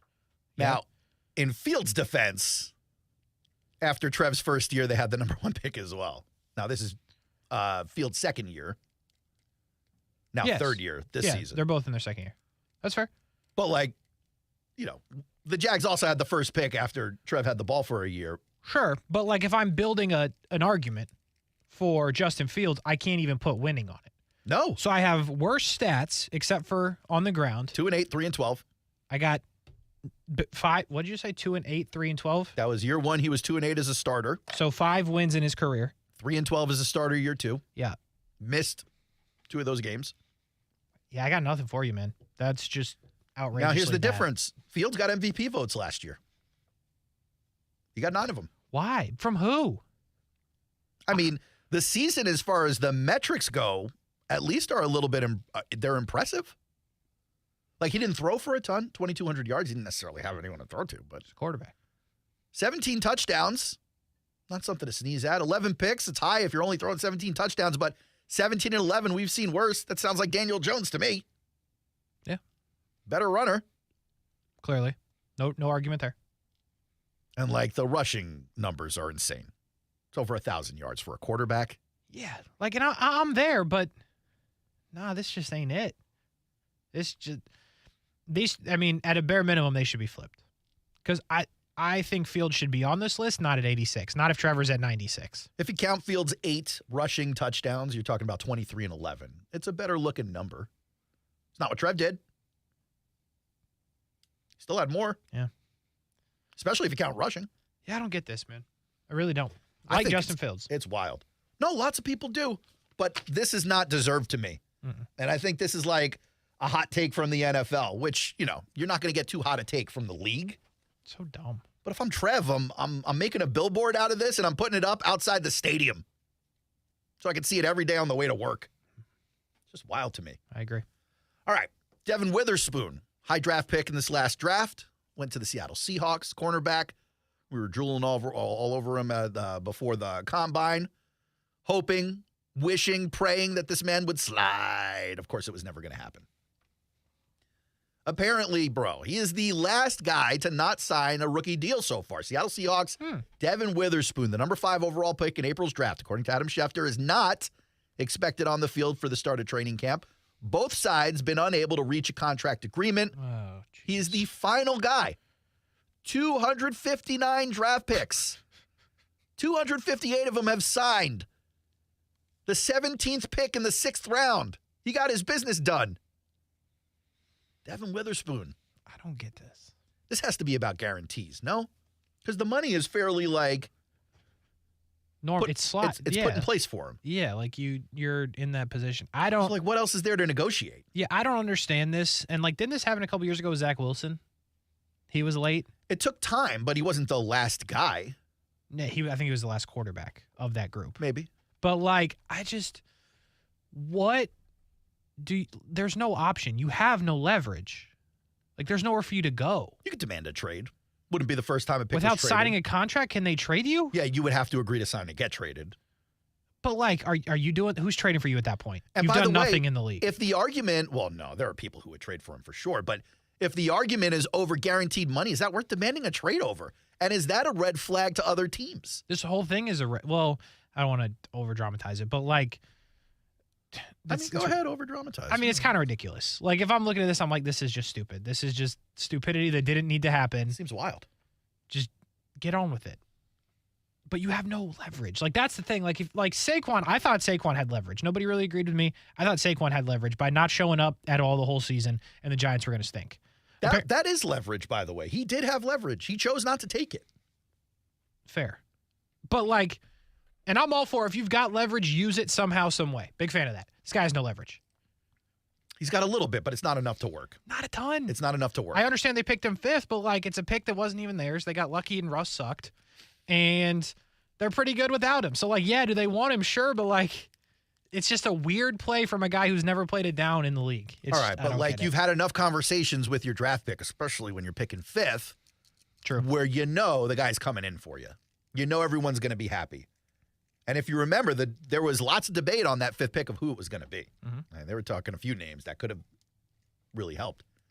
So you got to wonder what that's going to mean for a guy like Devin Witherspoon. And by the way, as a rookie, like, not all the cornerbacks who get drafted are Sauce Gardner. They need time. They need the install. They need to learn. Good point. Let's go to my guy Warren. I haven't done this in a couple of days. Yeah, I haven't heard from Warren in a minute, other than the ones you send me via text, which are pretty funny. Warren's got a sense of humor now. I'm actually thinking about buying his football prospectus for fantasy draft season. Really? Yeah, I like the work he does. Okay. Really digs deep. Here's the latest from my guy, one Mr. Sharp. How many wins for the Patriots this year, Case? The upgrade from Matt Patricia to Bill O'Brien is supposed to be massive. Okay. But the only quarterbacks the Patriots beat last year were Zach Wilson twice. He didn't throw one touchdown against them. Trubisky didn't finish the year as a starter. Teddy Ballgame, Skylar Thompson, not the starter. Sam Ehlinger, not the starter. Colt McCoy, not the starter. Jared Goff and Jacoby Brissett, who were starters last year. That's bad, man. That's bad. So, like, for those of you who are Patriots fans here or watching or listening somewhere else, and you're like, look, team wasn't a disaster last year, weren't the worst in the league, and we had awful coaching. Apparently, it may not be the only issue there. No, that team stinks. I'm a big fan of Bill O'Brien, though. If there's a guy who can do it, for some reason, he's good at what he does. Great offensive mind. Maybe. He gets offenses to play well. Belichick knows it. The best I'll go with you there is maybe. Saban knows it. These are pretty elite guys who can see talent. To the question, how many games will they win? I think they will have Caleb Williams next year. Wow. I don't think they win a division game. So that's 0-6. Maybe, although playing at Gillette is tough. Or Foxborough, whatever they're calling it these days if it's not Gillette. Yeah, I just don't think they're good. I really don't. And I would have to dive deep into the schedule, know everybody they're playing, but I think they don't win in the division, so that's a bad start. And I just don't think they're a good team. Me and Brent talked about it yesterday. Mac Jones, it's kind of a do or die year for him, at least in New England. And what they did was they took his best receiver and gave him Juju Smith-Schuster. So it'll be Juju Smith-Schuster. It'll be Devontae Parker, who I know is shocking, still in the league and about 5,000 years old. Some other bum. But, this is not a talented, skill position group. They're probably going to play a little bit of defense. Maybe they're going to run the ball. The offensive line has to be better. But, I think they're awful. You can always count on a Belichick team to play some defense. I borderline might take the Cardinals if they were playing the Cardinals. And the Cardinals stink. This is a little wild to me, Brent. You got Kasey here saying that he feels the Patriots are going to end up winning the Caleb Williams sweepstakes next year, even with a guy like Bill O'Brien calling the plays on offense. You're not buying it, are you? I don't buy it because I don't see Belichick. Belichick and the Patriots, to me, have reached a point where you're kind of like the Steelers. Remember when the Steelers were so bad they lost Ben Roethlisberger that year and they accused at the end anyway? They had and they still Duck, what's his name? Yeah, they still went 8-8. Doug Hodges. Yes. They still went 8-8. Boyfriend of Lainey Wilson. Still Very don't good. Get it. Nice pull right there. Still don't get Just it, boy. revealed a couple months ago or a month ago or so. I know. I still don't understand. Lainey Wilson of Yellowstone fame. She's in Yellowstone? Yeah. That's the only way he knows her. No. That's a good point, actually. She's country music fame, by the way, too. She's kind of a big name in country music. But yes, that was a good pull right there, Kasey. I'm impressed with that one. You know the dating game these days, don't you? You seen Lainey Wilson? All right. Let's keep going. But anyway. So basically, Warren Sharp, my guy, is pointing out that they didn't really beat anybody last year. So they may not even be as good as the optimists thought they might be in a bad season. Yeah, I'm not saying they're good. I don't think Pittsburgh was good that year either, and they found a way to win 8 games. You have to find a way to lose 15 games, guys. Yeah, outside of the division games, which Kasey thinks they'll win none of. Yes. You've got teams like the Cowboys. Nope. Saints. Raiders going to be a tough one. It's close. Oh, dang it. They could tie. The toilet bowl for that one better be a Thursday night game. You got that's in conference with the Bills, Dolphins, Commanders. They can win that game. Oh, darn it. Colts. It's a tough one for them. The Giants, they'll probably lose that game. Chargers, they'll lose that game. Steelers, they'll lose that game. Chiefs. This is a tough schedule. Broncos, if Russ is any good, they'll lose that game. Yeah, it's a tough one for the Patriots this year. Dang it, though. They do have to play the Raiders. It's tough, but it's a 5-win season probably. That's what they're going to end up. And 5 wins doesn't get you the number 1 pick, right? Arizona, it's hard to find them 5. Hey, Rams. The Rams. Might be hard to find them 5 wins. I think the Rams will be better than the Cardinals. Put it on the board? I think I would put that on the board. I think they're going to have a questionable defense. I think that offense will score. Brent, you putting that on the board? Cardinals over the Rams? Rams over the Cardinals? I would say the Rams are going to be worse than the Cardinals at this point. So we're putting it on the board. We're putting it on the board. Which is really hard. All right. Which is really hard to say, considering you have Stafford, Kupp, and Donald alone. Don't forget Van Jefferson now. Tyler Higbee. You know what's fascinating about those two teams? They really could be in play for the number 1 overall pick. Yep. And they play each other twice. But they have quarterbacks. It's very unusual to have $46 million quarterbacks and be vying for the number 1 pick while they're healthy right now. It's not like they're hurt. Stafford is broken healthy, neck. But Kyler won't play for 6 to 8 weeks. Oh, that's a good point. Do they have quarterbacks? They do. I forgot. They physically have the humans, but you're not a believer in Stetson Bennett? Neither of those guys will be on the roster at this time next year. Stafford. Or Kyler. I buy on Kyler. I think they want out of Kyler, especially now that Kingsbury's gone. But I think Stafford's got to retire. Yeah, I think he might. I think Stafford retires. I think they move on from Kyler. On the board. Who's the sneaky team? Okay, I like how you're saying they're Patriots a little bit, right? But I don't buy it, but I don't mind you saying it. Is there another sneaky bad team that ends up with a number one overall pick? Do you think the Raiders are sneaky? Because I think that's a really bad team that people – I think people look at that team and they go, oh, they got a shot. They got a new quarterback, Devonta Adams, Max Crosby. And I'm like, I think the team is worse than they were last year. I wouldn't count them as sneaky bad. I think they just suck, and we all know it. Maybe that's just us. No, I'll say this again. I mean, you look at, and I know it's been different circumstances, but Garoppolo's a guy who's found ways to win. Like, he knows how to win games, and they do have Devontae Adams. Like, they have players. Yeah. Like that's why I called them sneaky. Yeah, and I don't think they're good. There's a big difference, guys, between being good or even playoff good, marginally good, and being bad enough to get the number one overall pick. Like, even the Jags, for all the years that they were bad, it took them until 2021 or 20. To earn their way to the number one overall pick. Here you go. If Tannehill goes down with an injury, Titans are sneaky bad to get the number one pick. Yeah. Agree with that. Well. What? Who's coming in to do anything? Derrick Henry. With no quarterback, they're going to throw 11 guys in the box. I'd feel better answering this question if you said Derrick Henry was the one that had to miss time versus But, like, we've seen him miss time and the team not go to crumbles. That's not to say Derrick Henry is replaceable. Hall of Fame running back. An amazing, got probably the best running back in the league, or at least up there. But, like, when Tannehill goes down, there is no guy behind him. Yeah. Jonathan Taylor and the Colts, if he gets hurt again. It's a good one.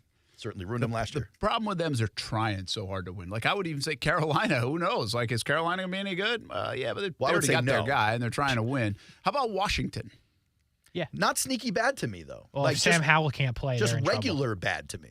Oh, yeah, true. Yeah, but they could be bad enough. Like, it could be like a 3-win team that ends up with the number one overall pick, I think. I do think their defense is good enough that they'll win more than that. Tampa's not sneaky bad, right? They're just bad. No, Steven says that. He said Bucks. I just have a hard time with that receiving core. And there's a lot of veteran talent on them. Green Bay. Green Bay, I could see getting the first pick. Yeah, like, nothing going on offense. Imagine if Aaron Rodgers could have one heck of a laugh this year. If he leaves, they get to the number one pick. Jordan Love, that means he's terrible. And, you know, Aaron Rodgers and the Jets do really well, go to the playoffs, whatever else. For 2 years? It could be it could be like, hey, look what I did. I kept us together even to the point we were at least winning some games. Yeah. Right? I guess there are some candidates, though, at the end of the day. There are candidates to be the number one overall pick. And I do think, like, I just don't feel the Rams and Cardinals feel like they're going to have a lot of trouble winning games. They do feel that way to me. But again, at the quarterbacks and some of the skill position, I feel like they sneak themselves or luck themselves or play themselves into a few wins. I don't know if there's a bet for that, but how many wins does the number one overall pick have? Like, I'm going with a good one. I say 2. I think it's at least 3. 3, okay. At 2.5 is the number. It is? No, that's what you two just said. So, Brent, you're going. Yeah, I'm hammering the 3. Aaron? 2. I'll take the under. The better body. Brent and Friends at ESPN 690.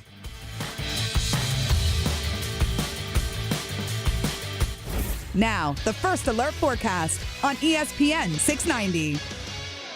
Mostly clear to partly cloudy skies, an isolated well inland shower. Most spots are dry, 80s to 70s overnight. Then for your Thursday, partly sunny, a few sea breeze showers and thunderstorms in the afternoon, advancing to the west. Highs in the low 90s. From the Action News Jax First Alert Weather Center, I'm meteorologist Garrett Biedenball.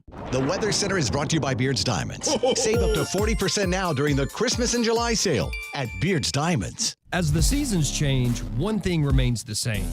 Jacksonville and all of Northeast Florida are fueled by Celsius Essential Energy Drinks. If you spot ESPN 690 anywhere in the community, come hang with us and grab an ice-cold Celsius. Smoothie King is a family thing from my family. I love the Lean One vanilla and strawberry. My wife Steph gets the Lean One chocolate. My daughter Kaylee, the Caribbean way. And Ty goes all out for the Hulk. You have choices at Smoothie King. Smoothies for everyone, and now smoothie bowls too. And this summer, plunge into extreme watermelon smoothies, now available at Smoothie King for a limited time. Enjoy extreme watermelon, or for something more tart, dive into the new extreme watermelon lemonade. Extreme watermelon smoothies back for a limited time, only at Smoothie King. Rule the day at a Smoothie King in Jacksonville. It's the Big One Sales event going on now at Arlington Toyota Pre-Owned. Buy a pre-owned 2019 Toyota Corolla for just $1,000 down and $288 a month. Or you choose a pre-owned 2020 Camry, RAV4 or Tacoma for just $1,000 down and $388 a month. Arlington Pre-Owned has over 400 used cars in stock and more than 100 vehicles under $18,000. You even get 30 days to love your pre-owned purchase or exchange it. Shop the Big One Sales event, 10939 Atlanta Boulevard and ArlingtonToyota.com. Visit ArlingtonToyota.com/offers for full details. Right now, American Window Products is offering the newest features in window technology with Ultra Dual Low E glass and insulated vinyl frames with magnet weather stripping on windows for an airtight seal to help reduce your energy usage. All at an affordable price. This exclusive offer is for a limited time, so act now to save big with 12 months zero interest financing. Schedule a free estimate at AmericanWindowProducts.com. American Window Products, the window professionals. Financing at time of sale for new orders only. Get set for a good time for a good cause. Saturday, August 19th, 5:30 p.m. at the Rosen Center Hotel on I-Drive in Orlando. The 4th annual Let's Kick Asthma Benefit Gala with a spectacular talent showcase and so much more. Get tickets now on the Let's Kick Asthma Facebook page. Hey Jacksonville, we need your help. It may be summer, but school is just around the corner. Hundreds of local homeless, at-risk, and low-income students need school supplies. One-to-One Financial, Jacksonville's hometown credit union, is collecting school supplies through July 30th, so our most vulnerable kids can start the school year right. Be a good person and help us fill 350 backpacks this summer. Bring donations to your nearest One-to-One Financial branch. Learn more and find the closest branch at one-to-one-fcu.org. And don't forget, the school supply tax holiday is the last week of July. Thanks, Jacksonville. Mr. Clean, Mr. Clean. Of course I use Mr. Clean Magic Eraser to clean tough messes off my stovetop and bathtub. But then I discovered I can also use it to easily clean my patio furniture and even my shoes. I'm hooked. And when wipes won't cut it, I use Magic Eraser Sheets. They're thin and flexible erasers, perfect for everyday messes, like gunk on my counters and sinks. They really are magical. The reviews are in. Mr. Clean Magic Eraser and Sheets make cleaning look easy. Ray Magliozzi here for eBay Motors. Okay, easy now. You're teaching your kid how to parallel park. Ouch! Turns out he likes to do it by feel. Don't worry, eBay Motors has bumpers, taillights, trunk lids, license plate holders, 122 million parts. Pull up just a little bit. And headlights. They've got lots of headlights. Get the right parts at the right prices. eBay Motors. Let's ride. If this were a Reese's TV ad, you'd be staring at a Reese's Peanut Butter Cup.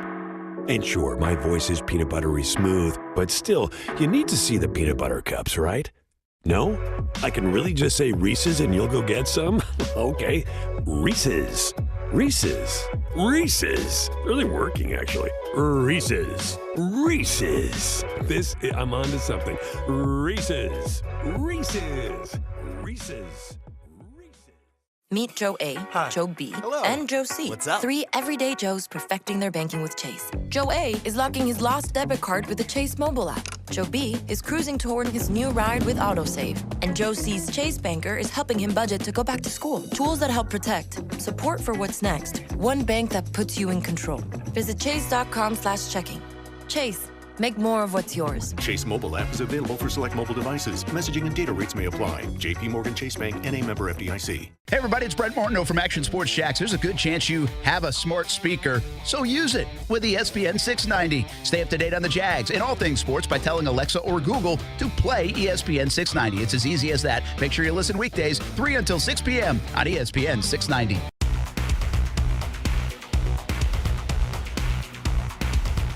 Hey, if you're just getting in your car, heading home from work, and haven't tuned into what the Jacksonville Jaguars did today at camp, well, get your Super Bowl tickets. That's all it took. Love it. You need a sunshine and rainbows positive guy to jump on a team that might be good, like that we think is good, like we might know they're good. That's not a problem. I can do that. You can do that. I can definitely do that. You can bet your house on it. Speaking of sunshine and rainbows, one note. Yesterday we did our special on TV. It was 7 to 8 o'clock, and the sunset. It was one of those sunsets yesterday downtown. Golden hour. Oh, was it good? You know, sun's just so good. They just keep getting better and better. Like you're like, all right, I tweet this out a lot, Battle of the Sunsets. And I'm like, shoot, I should have saved it. I should have waited 10 minutes. You know what I do when I'm on vacation? You might want to start doing this. You like sunsets a lot. I'll wake up early every day. That's just my body clock. But when I'm up there before the sunrise, I'll either go out onto whatever balcony of whatever place we're staying or like outside. Usually we're at a beach. We'll go on a beach or something like that.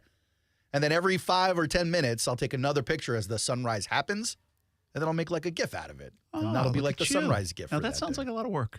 A little bit. A little bit. Hey, look, a content creator's work is never done, Brent.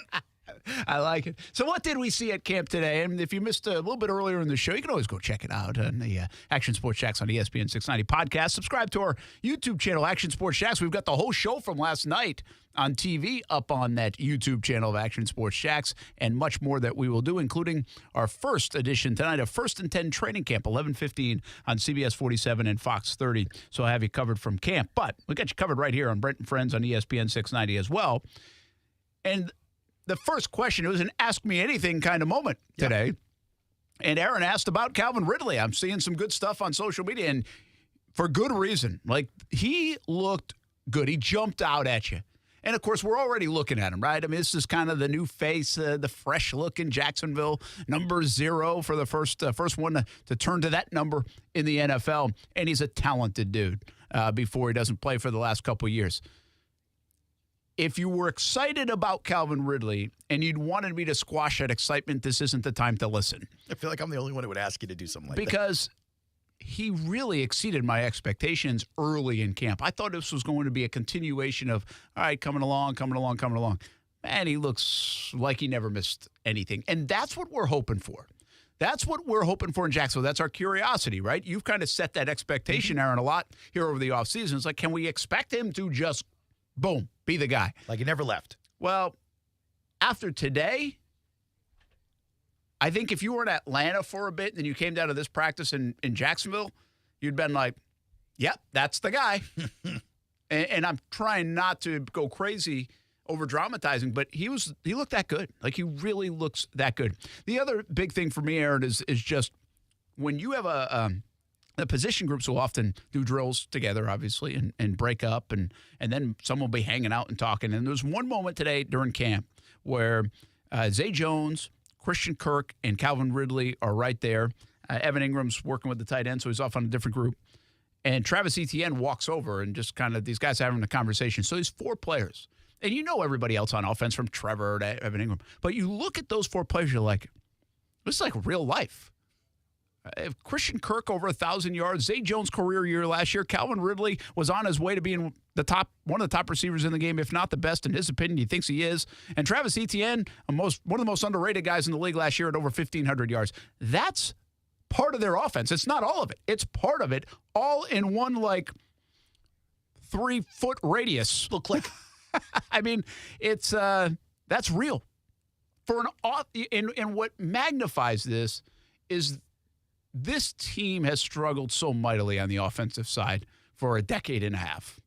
They just haven't been playing the same football for the most part as the rest of the league until we saw Doug last year. I mean, Doug has brought that to the Jacksonville Jaguars. He brought real offense to the Jaguars. He brought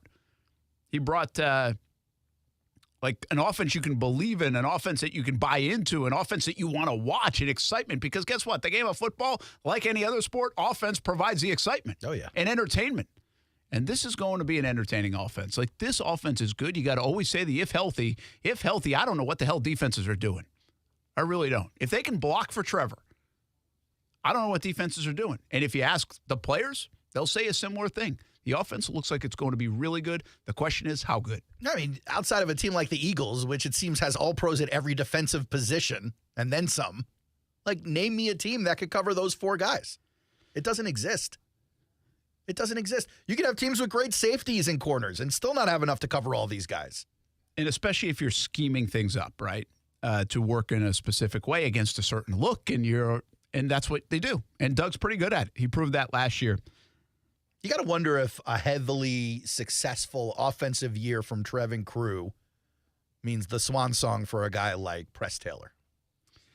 I would say go while the getting's good. Sure. Right? And so it certainly could be in play. And we've talked a little bit about it before. Obviously, Doug is an offensive mind, so you don't worry as much as if maybe Press Taylor was the guy behind the whole offense. But at the same time, anytime you lose that continuity, it's a thing. And like, if we're going to sit here and sell the continuity this season, then you kind of hope they're able to keep it together for maybe a couple of years of a playoff/championship run. It's going to be interesting to see how their success impacts the staff. I do think Press Taylor, we've done this before, Press Taylor becomes probably candidate number one.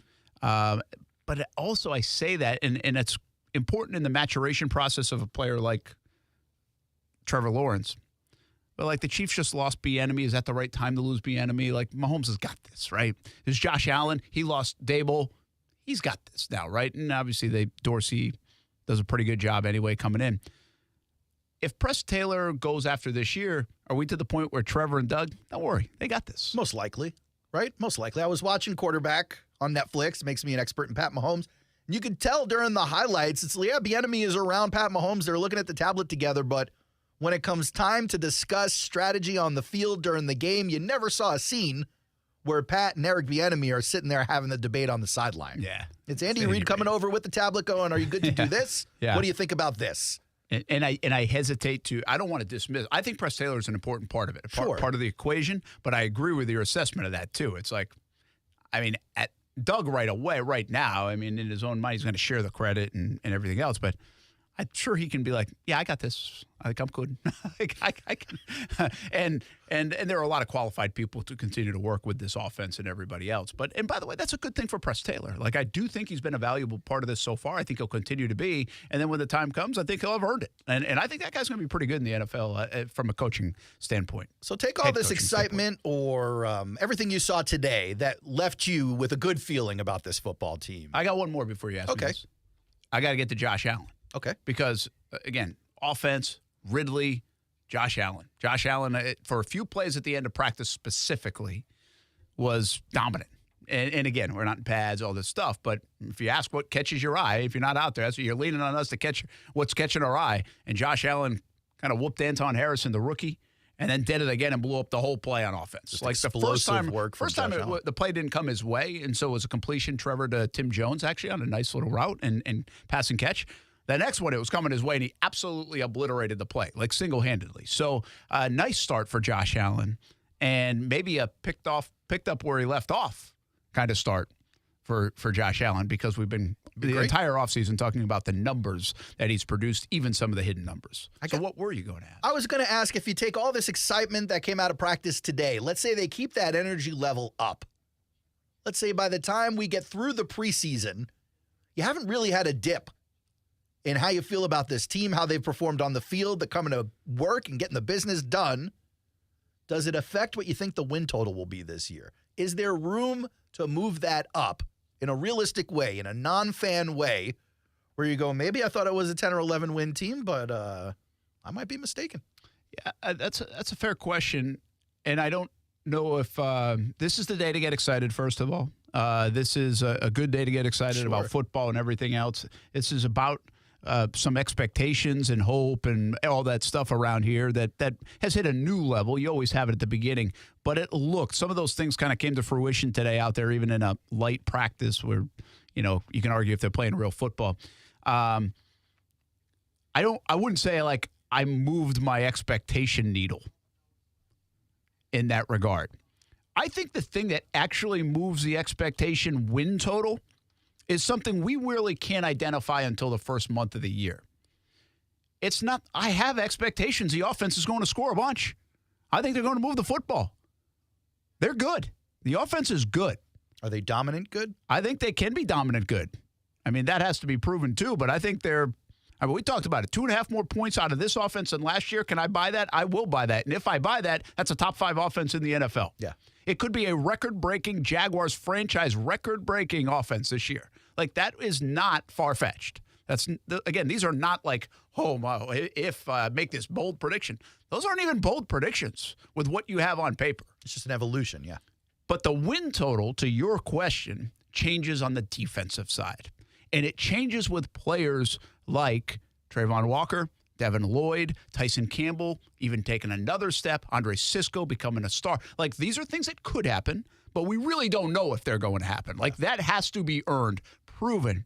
And if this defense comes flying out of the gates in year 2 of Mike Caldwell's system, and most everybody back, and development of younger players, well, now you can start doing some of those things. Now you can be like, I just moved this line from 11 wins, which I think is a lot of people, 10, 11, somewhere in there, and winning the AFC South, which, again, a lot of people have the anticipation they will and expectation they will, and move it to, we're just as good as you, Kansas City. We're just as good as you, Cincinnati, or Buffalo, or Jets, or whoever, and we're coming after that number 1 seed. But I don't think that question will be answered until early October at the earliest. It might even take longer than that. But I just don't know if we have a sense of that. And I don't think we're going to have a sense of that early in camp. You know what I mean? From a defensive standpoint. I don't even think we'll get enough defensive reps to know that in preseason game 1 or preseason game 2. Probably say the same about the offensive line too, right? Yeah, I just think those parts, you don't get enough of a sample size to buy into that. Got to see the boys bang a little bit. We can blindly buy into this team would be really good at flag football. Yes, right. Good. Sure, you got a lot of freaky athletes on the offensive side of the ball, sure. Yeah, and so, like, that's okay. Like, I think it's okay to get excited about their offense, what it's on paper, what it looked like today, what it could be. The defense is still a little tricky to pinpoint that. Now, the offense can help it out with what we talked about earlier today. Score first, dictate play, get ahead. Now that defense, any defense, even if they're average, will do better because the other team's chasing uphill and probably giving you more chances to make plays. Sure. But I do think, Josh Allen, I predict, is going to be pretty good this year. I mean, he has a lot to play for. Trayvon Walker is tough to predict how good he's going to be. Does he take a step? Yeah. Moderate step is not what I'm talking about. That doesn't change my win total. Yeah, what are you looking for out of Trayvon? Maybe if he just comes out of the gates roaring like him and low, I mean, I don't know what it looks like. I still put it at like 7.5 sacks, but it might be dominant. For a great season or for what you're expecting to happen? Expectation. Okay. 3.5 sacks to 7 sacks. I mean, can we expect that in year 2? There's a wide chasm between those two numbers. It actually is a tough number to get. Like, that is a lot of sacks. But he also ended up with 3.5, and everybody thinks he played poorly. Yeah, I wonder if there was no Aiden Hutchinson last year, if that dude wasn't out there getting 9.5 or whatever that number was. Like, if 3.5 would have looked a little bit better to everybody. Yeah, I don't know if 3.5 over number 1 overall pick ever looks that good. I guess that's fair. Like 7 would have looked good, okay, or 6.5. Sure, as a rookie, yeah. 3.5, probably not enough.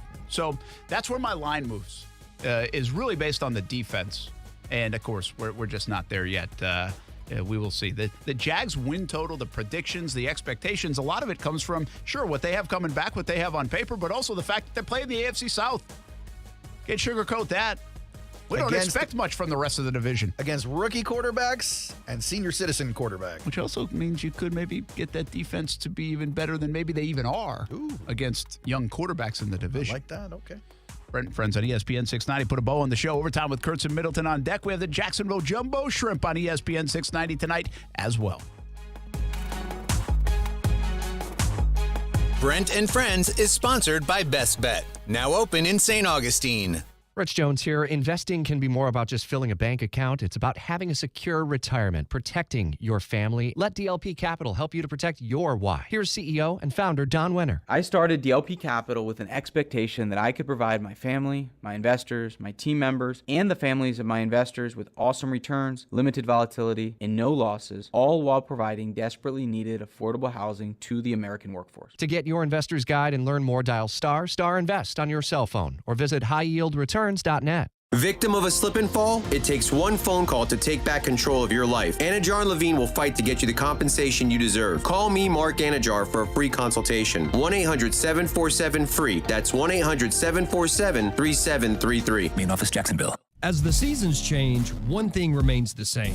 Jacksonville and all of Northeast Florida are fueled by Celsius Essential Energy Drinks. If you spot ESPN 690 anywhere in the community, come hang with us and grab an ice-cold Celsius.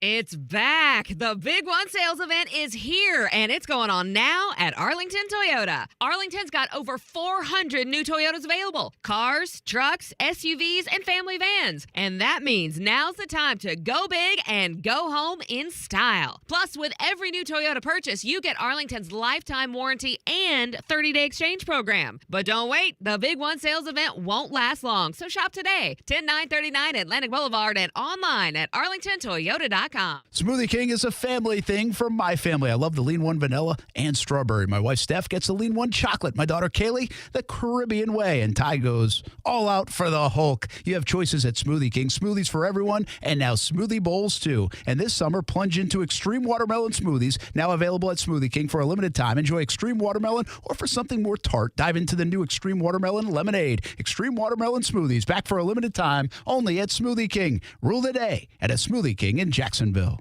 Jay is a foodie and a chef. I'm a food truck owner with dreams of something bigger. And at Community First, we get that. And we get you. We were founded over 88 years ago to help members live their best lives by providing the financial services they need. Today, that includes digital banking, great rates, and local decision-making. So just be yourself. At Community First and on the go. Learn more at communityfirstfl.org. Member NCUA. Have you ever noticed that when the afternoon light hits your floors, you can see everything, including dust? So much dust. And that floor dust gets kicked up into the air, compromising the quality of air you and your family breathe. Eesh. Swiffer Heavy Duty Sweeper is the fast and easy way to clean your floors, with ultra-thick pads that trap and lock dust before it gets in the air. Just a couple minutes a day. And dust is gone. Swiffer Heavy Duty Sweeper. Proud partner of the American Lung Association. Welcome back to Total Wine. What brings you in today? Hey, Ruthie. I need help filling the ultimate beach cooler. Well, we have the most hard seltzers and amazing canned cocktails anywhere, like High Noon, Cutwater, White Claw, Truly, Topo Chico, Jack Daniels & Coke, Neutral Vodka Seltzer, and Cayman Jack Zero Sugar Margarita in cans. Wow. I'm going to be the king of the cooler. And we have them at the lowest prices in town. With the lowest prices for over 30 years, you'll always find what you love and love what you find. Only at Total Wine & More. Drink responsibly, be 21. Discover how good your water can be with the new Connecticut softener and drinking water system. Connecticut's twin tank non-electric softeners are the most efficient softeners available, and their drinking water systems remove up to 99% of contaminants. This month, you can get 50% off a Connecticut K5 drinking water system with a purchase of a Connecticut Premier Series softener. If you're not filtering your water, you are the filter. Don't be the filter. The experts at CGC Water Treatment and Plumbing will test your water for free and provide solutions that are right for you and your family. Imagine having clean, clear, purified water at your home. No more plastic bottles, no more waste, just great tasting, purified water that you can trust. Call 904-552-1242 or visit cgcwater.com. 904-552-1242 or cgcwater.com. Financing options available with approved credit. CGC Water Treatment and Plumbing are proud partners of the Jacksonville Jaguars, and I'm a proud customer of CGC Water Treatment and Plumbing, an authorized independent Connecticut dealer. Florida license number CFC 1428211. Hey, it's Brent Mortno from Action Sports Jacks. Did you know you can watch our radio show? Yeah, video of a radio show. Just search ESPN 690 Jacks on Facebook, YouTube, and Twitter, or follow me on Twitter at Brent A.S. Jacks. Watch the show live weekdays from 3 p.m. until 6 p.m. or listen on ESPN 690.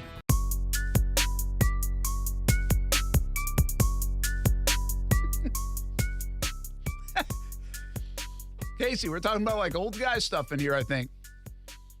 And really just talking about sleep.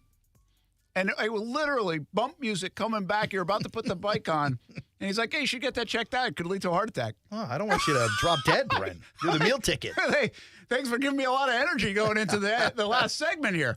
Wait a minute. Now I'm like Googling. Well, it's like sleep is one of those things that doesn't seem as important as it is. But doctors will tell you, like, you'll add 20 years to your life with, good sleep. 20? Oh, yeah. I read this report this morning. I'll say this. I used to wear this as like a badge of honor almost, I think, like not getting sleep. Mm-hmm. And I wasn't like trying to impress anybody. I didn't sleep. Like I didn't feel like I needed sleep. No, me too. I'm and to this I know point, I'm still with you don't sleep a lot. Yeah. But even my mom used to wake us up so early. Not like so early, but earlier than, like, how kids like in high school would sleep until like your buddies or maybe you guys, I don't know, sleep until like 11. We never did. My mom was this My way, mom too. would make me get up. Get working, yeah. And I kind of liked it. It makes a day longer or whatever. Like I did not mind it. Sucked. She might have to yell at me a bunch, but. My mom would do the old ice cubes on the back in the bed. Ooh, it sucked. Geez. It was brutal. That does suck. It was brutal. But long story short, I went from like, I don't need sleep to being around. You know what did it changed my mind? It's being around the Jags. the Jags players will say, again, with a lot of this technology and science over the last decade, like we take naps like all the time. All the time. Naps, huh? And Miles Jack, you say, is like, yeah, I take a nap like for 45 minutes here. I take a nap here. I take a nap here. I take a nap here. He just doesn't lay down when he takes a nap. But they're encouraged to do it. Like if you talk to the professionals and trainers and everybody, that's part of the recovery, the amount of sleep. And, I used to always read this stuff about sleep, and I'm like, whatever. No, tougher than that. Apparently it's real. But apparently it is real. And I just told you, it was like I didn't sleep that well last night because I think I'm caught up. I think I slept pretty well this summer. Like I probably slept more this summer than I've ever slept. Yeah, part of that report, and I forget exactly what they were saying, but I think they were talking about the difference. Some people think they can bank up on sleep to miss sleep. So like if you know you're going to have a long day tomorrow, you sleep extra long today. Doctors say that doesn't work. Sleep is restorative, but you can't bank it. Yeah, it's almost like we're battery charged. Yeah. Right? I think that we do have that mental mindset sometimes. Like, okay, like I'm low on battery, so I'll sleep a little extra today. But that's not the way it works, right? Like REM sleep is the restorative stuff that like legit repairs your brain. Yeah. From wear and tear. How about that? There you go. Some sleep advice today. I've been to enough sleep tests. Sleep doctors. Those are rough. You never did one of those? I've had to do one. Ugh. Try sleeping with all those leads attached to your head. Yeah, I've had to do it. Oof. It is not easy. It does stink. It's like, how do you tell whether I'm getting good sleep or not when I can't sleep at all with this stuff on me? That's true. They're like, we know. Can you knock me out? Yeah, right. Something. Well, it kind of defeats the purpose. Yeah, I guess it would, right? Hey, you knock me out every night. It's a good sleep. That works too. Sleep great. Come on over, hit me with the Trank Dart. Day 2 of training camp tomorrow. We'll be there. Hope to see you there as well. We'll be looking for more of the same out of the Jacksonville Jaguars. 1st and 10 training camp coming up tonight. It's our debut of 2023 we'll have every day, weeknights during training camp. We'll have you covered for the TV side of things. CBS 47, Fox 30. 1st and 10 training camp at 11:15 tonight. Overtime with Kurtz and Middleton on deck. And tomorrow, back at it again, 3 o'clock. Brent and Friends on ESPN 690. Have a good night, everybody.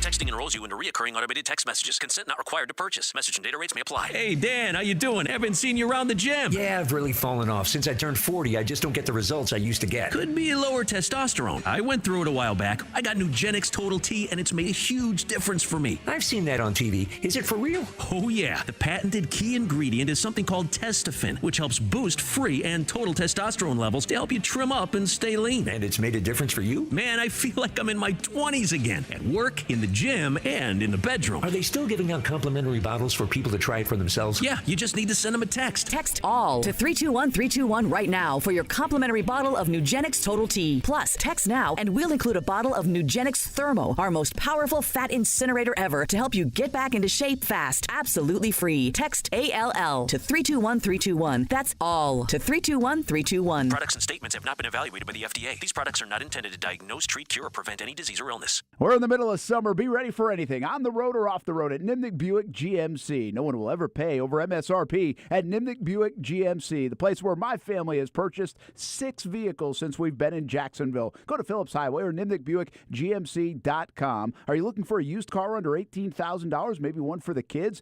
Nimnick has a great selection, over 300 used cars, trucks, and SUVs to choose from. The #1 Buick GMC dealer in Jacksonville. Nimnick Buick GMC. GMC, we are professional grade. The humidity may be rising, but the prices are dropping at Beard's Diamonds. It's Christmas in July. Everything store-wide is on sale up to an unbelievable 40% off. Yes, 40% off. Believe it. It's Beard's Diamonds' incredible Christmas in July sale. Going on now until July 31st. All GIA certified loose diamonds. All designer settings, pendants, bracelets, earrings, engagement rings. Everything store-wide is on sale up to 40% off. For over 40 years, families have been shopping at Beard's Diamonds for the absolute lowest price. Now, to save say thank you, everything in the store is discounted up to 40% off. Nobody beats Beard's Diamonds prices. If you're popping the question soon, celebrating a big anniversary, or even shopping early for the holidays, now you can go even bigger and save thousands. And now you can shop from a huge selection of Rolex watches. Everything store-wide is on sale up to 40% off. But hurry, these Christmas and July savings will only last until July 31st. Don't buy anywhere until you shop Beard's Diamonds at the St. John's Town Center or online at beardsdiamonds.com. We're dealing at Best Bet St. Augustine, the only card room and sports bar in St. Augustine, Florida. With nonstop action, poker games of all limits, exciting tournaments and table games, and a sports bar showing all the action, Best Bet St. Augustine has you covered. Don't miss our delicious dining options, serving breakfast, lunch, and dinner, and our always popular freshly made sushi. Best Bet St. Augustine is located at 800 Marketplace Drive off exit 311, where I-95 and State Road 207 meet. Learn more at bestbetjacks.com. Hey Jacksonville, we need your help. It may be summer, but school is just around the corner. Hundreds of local homeless, at-risk, and low-income students need school supplies. One-to-One Financial, Jacksonville's hometown credit union, is collecting school supplies through July 30th, so our most vulnerable kids can start the school year right. Be a good person and help us fill 350 backpacks this summer. Bring donations to your nearest One-to-One Financial branch. Learn more and find the closest branch at one-to-one-fcu.org. And don't forget, the school supply tax holiday is the last week of July. Thanks, Jacksonville. Do you find yourself stuck in a timeshare? Get the real facts about the timeshare industry and your options for cancellation. Chuck McDowell, founder of Wesley Financial Group, has put together a free information guide that reveals the secrets the timeshare industry doesn't want you to know, including the 5 ways to get rid of your timeshare. Call now and get this timeshare information guide absolutely free. Call 800-785-1155. That's 800-785-1155. 800-785-1155. Broadcasting live from the Anajar and Levine studios. Anajar and Levine Accident Attorneys. Call 1-800-747-FREE. That's 1-800-747-3733. WOKV Jacksonville. Listen live everywhere you go on ESPN690.com. ESPN 690, a Cox Media Group station. Every weeknight at 6 p.m., it's Overtime with Kurtz and Middleton, and check us out right here on ESPN 690.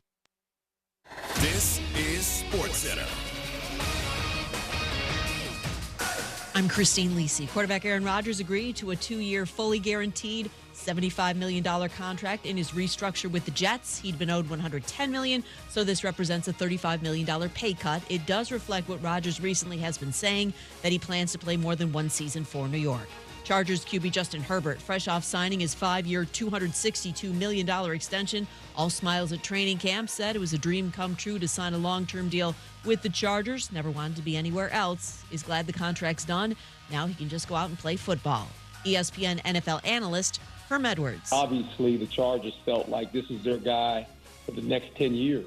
And so when that's the case at the quarterback position, you pay the guy. I mean, look, I can remember 2 months ago, we were talking about how much money the Giants quarterback was making. He doesn't have the numbers that this guy has by any stretch of the imagination. Herm Edwards on ESPN Radio Afternoons. Daniel Jones got 4 years, $162 million from the Giants. Bryce Young, top overall pick in the NFL draft, named the Panthers starting quarterback by Coach Frank Reich. ESPN Radio is presented by Progressive Insurance. Progressive makes bundling easy and affordable. Get a multi-policy discount by combining your motorcycle, RV, boat, ATV, and more. All your protection in one place. Bundle and save at Progressive.com. You can help families struggling with hunger and double your impact. If you donate to the LJD Jewish Family and Community Services Max Block Food Pantry this month, your donation will be matched. Please give at jfcsjacks.org.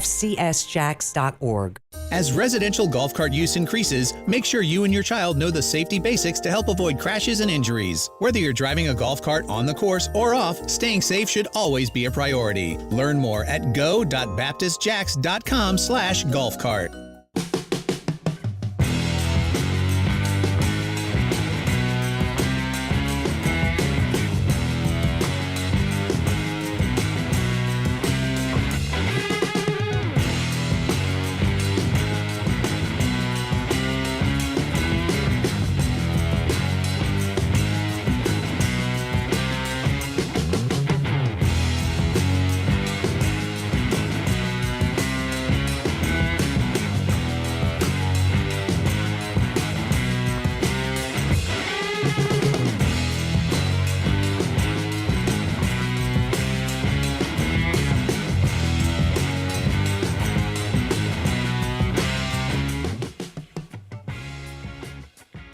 Football is back. Justin Herbert is rich. And this is my last day of the week. Yeah. Good week for me. The Justin Herbert thing has nothing to do with me at all. Football back. Check mark. Wednesday being a Friday. Check mark. Love it. Overtime with Kurtz and Middleton, ESPN 690. Brian Middleton is the broadcast on. He's on the ones and the twos. Kasey Kurtz with you until Jacksonville Jumbo Shrimp Baseball. Brian, you remember yesterday when I went full send on teasing Braves rehabbers playing against the Shrimp? Yeah, man. Yeah, Max Fried got sick. He ain't pitching tonight. Look at that. He got sick. Yeah, I know. Sick. Yeah. Sorry, folks. If you bought tickets solely because I said it, he was scheduled to appear. Scheduled. And then he got sick. Who gets sick in the summer? I don't know. Max Fried, I guess. I was about to say you had an answer right there. Yeah, that's fair. But anyway, the point of that story is he will pitch at some point this week, as the projections say. But the Shrimp are still on ESPN 690. You can go down to the ballpark. They will play the Gwinnett Stripers all week long, and you can hear it right here on ESPN 690. Busy day down there at the sports complex, as I mentioned yesterday. We got baseball tonight. Early this morning, we had Jaguars training camp. And then in between those two things, we had high school football and fall sports media day. So a whole lot going down at the stadium, at the sports complex. But we will talk about Jaguars training camp. That is no surprise. The toughest part of right now is trying to not get excited too much about practice. Because that's basically what this is. Ain't nobody hitting nobody. Just casual practice. But there's a little bit to get excited about, to be real with you, on multiple different fronts. The first, and the one that most people are talking about, is Calvin Ridley running them crispy routes. Did you see this on social media, Brian? Amen. You hear me? Amen. That's it. That's all I got. Okay. I didn't know. I thought you cut out. And I was like, I saw bits and pieces, whether it be social media, through the Jags account, on YouTube. Yeah. Yeah. It's pretty nice. Pretty smooth. And a certain clip making the rounds that made Zay Jones look like a slow human, which is not even slightly the case. Zay Jones, one of the fastest and best separators in the league. And Calvin Ridley made him look slow. So the early returns are after, again, 1 day of practice, is that Calvin Ridley is going to be as advertised before he stopped playing football a couple of years ago. It still appears that he is that guy. So that's one of the big takeaways. Another takeaway, Brian, which is a good thing for some, a bad thing for others, that Brent was very detailed watching. What's that? Was Josh Allen making Anton Harrison look like a fool. He's been in the league 18 years. Yeah, he's been there a while. And Anton's been in there for 18 minutes, literally. I'm not going to overreact. Remember when I said this? Yes, like you are. 5 seconds ago? Yes, I'm not going to overreact. Literally, you're about to overreact, and I'm here for it. But here's the thing. It's good and bad. Boy, if Josh is a problem, good. If Anton is a problem, not good. Not good. So those are basically the big takeaways of the day, to be real with you. From the on-the-field activity, Trevor's still balling. Christian Kirk's still good. Zay Jones still good. Evan Ingram's still good. Calvin Ridley, good. We weren't really sure, but good. Trayvon Walker looking big. Looking beefy. I don't know if I should say that. Whoa. Is that a pause? There you go. That's a pause? Hey, man, live your truth, man. Okay, I don't know. Hey, if it's beefy to you, if Trayvon Walker is beefy to you, say it proudly from the mountaintops. I just did. Kasey Kurtz thinks that Trayvon Walker is beefy. Holy smokes. Breaking news. I feel okay with it.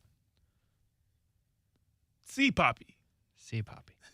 Anyway, are we good to hear from Trevor Lawrence? Trevor, whoever, whatever you want to go. Yeah, man, I'm sure we are. All right. We'll find out. These are a whole lot of clips, but we were just talking about Calvin Ridley. So we might as well listen to Trevor Lawrence talking about Calvin Ridley. We're looking for cut number 11 here, Brian, with Trevor Lawrence on why Calvin Ridley has been so impressive. No, he still is impressive. I mean, just watching him, the way he runs, there's not many guys like that, especially in and out of his breaks. And, he's just really crafty, obviously great ball skills. And then just, you haven't even seen it yet because we're not in pads and we're not full contact. But I think after the catch, he's really, really good too. So, in spring we were still kind of working him in, so we didn't get, a ton of reps. So now that we're camp, we're full go. I'm excited just to continue to build on that. He's going to fit in really well with that group, with Zay and Ag and Christian and Evan and all the other receivers. He's going to fit in great. Yeah. The way he wrapped that up, I'm ready for September. Heck, I'll take a preseason game right now. They ain't going to play in the preseason. At least not much. But I think that's, how most of us feel right now, just watching that. And what's good and somewhat intriguing is that in minicamp and in these off-season activities, we're going to kind of, work him up to this point. We're going to build him in. And from all accounts, he was full go today. The question will be, and I think Aaron brought this up a little bit earlier, is will we see fatigue in 2, 3, 4 days when it's this many in a row at a somewhat high level? It's obviously not game level, but it is training camp level. So will fatigue be a factor? Will something pop? Not literally pop, but will something here or there, Calvin got to miss a day, whatever. We'll see if that comes up. Hopefully it does not, but boy, Calvin really looked good on video. Boy, Calvin really looked good. Everybody was trying. I know it's training camp and no pads, but yeah, they got corners trying to earn spots. Everybody's trying right now. I'm interested in this one because you bolded it. Yeah. And underlined it. Yeah, only did that twice. Only did that twice. Yeah. So we might as well do it. Cut clip number 12 from Trevor Lawrence, sticking with that same theme, talking about all of the receivers, Calvin Ridley included. It's great. We have a really good relationship. Obviously, Calvin is the new guy besides the rookies, but he's just fit in great. He's a guy that works hard, treats people well, and just goes about his business. So he's going to fit in well with our group. And I think that's the biggest thing that we've done is we have a culture of just not being selfish. It's not about one guy. It's about the overall success of the team. And I think when you have that culture and guys come into it, it's easy just to go along with that. And I think that's what we've set, and that's how guys carry themselves. It's easier when you don't have to deal with egos, and we don't really have any guys that have egos, and that especially makes it easier as a quarterback. You just try to do your job and put yourself in a position to win the game. And I think everybody knows that and is on the same page with that. And I think that's what makes us work and gel really well together. I see why you underlined it and bolded it. Yeah. Because there's a lot of stuff there. Yeah.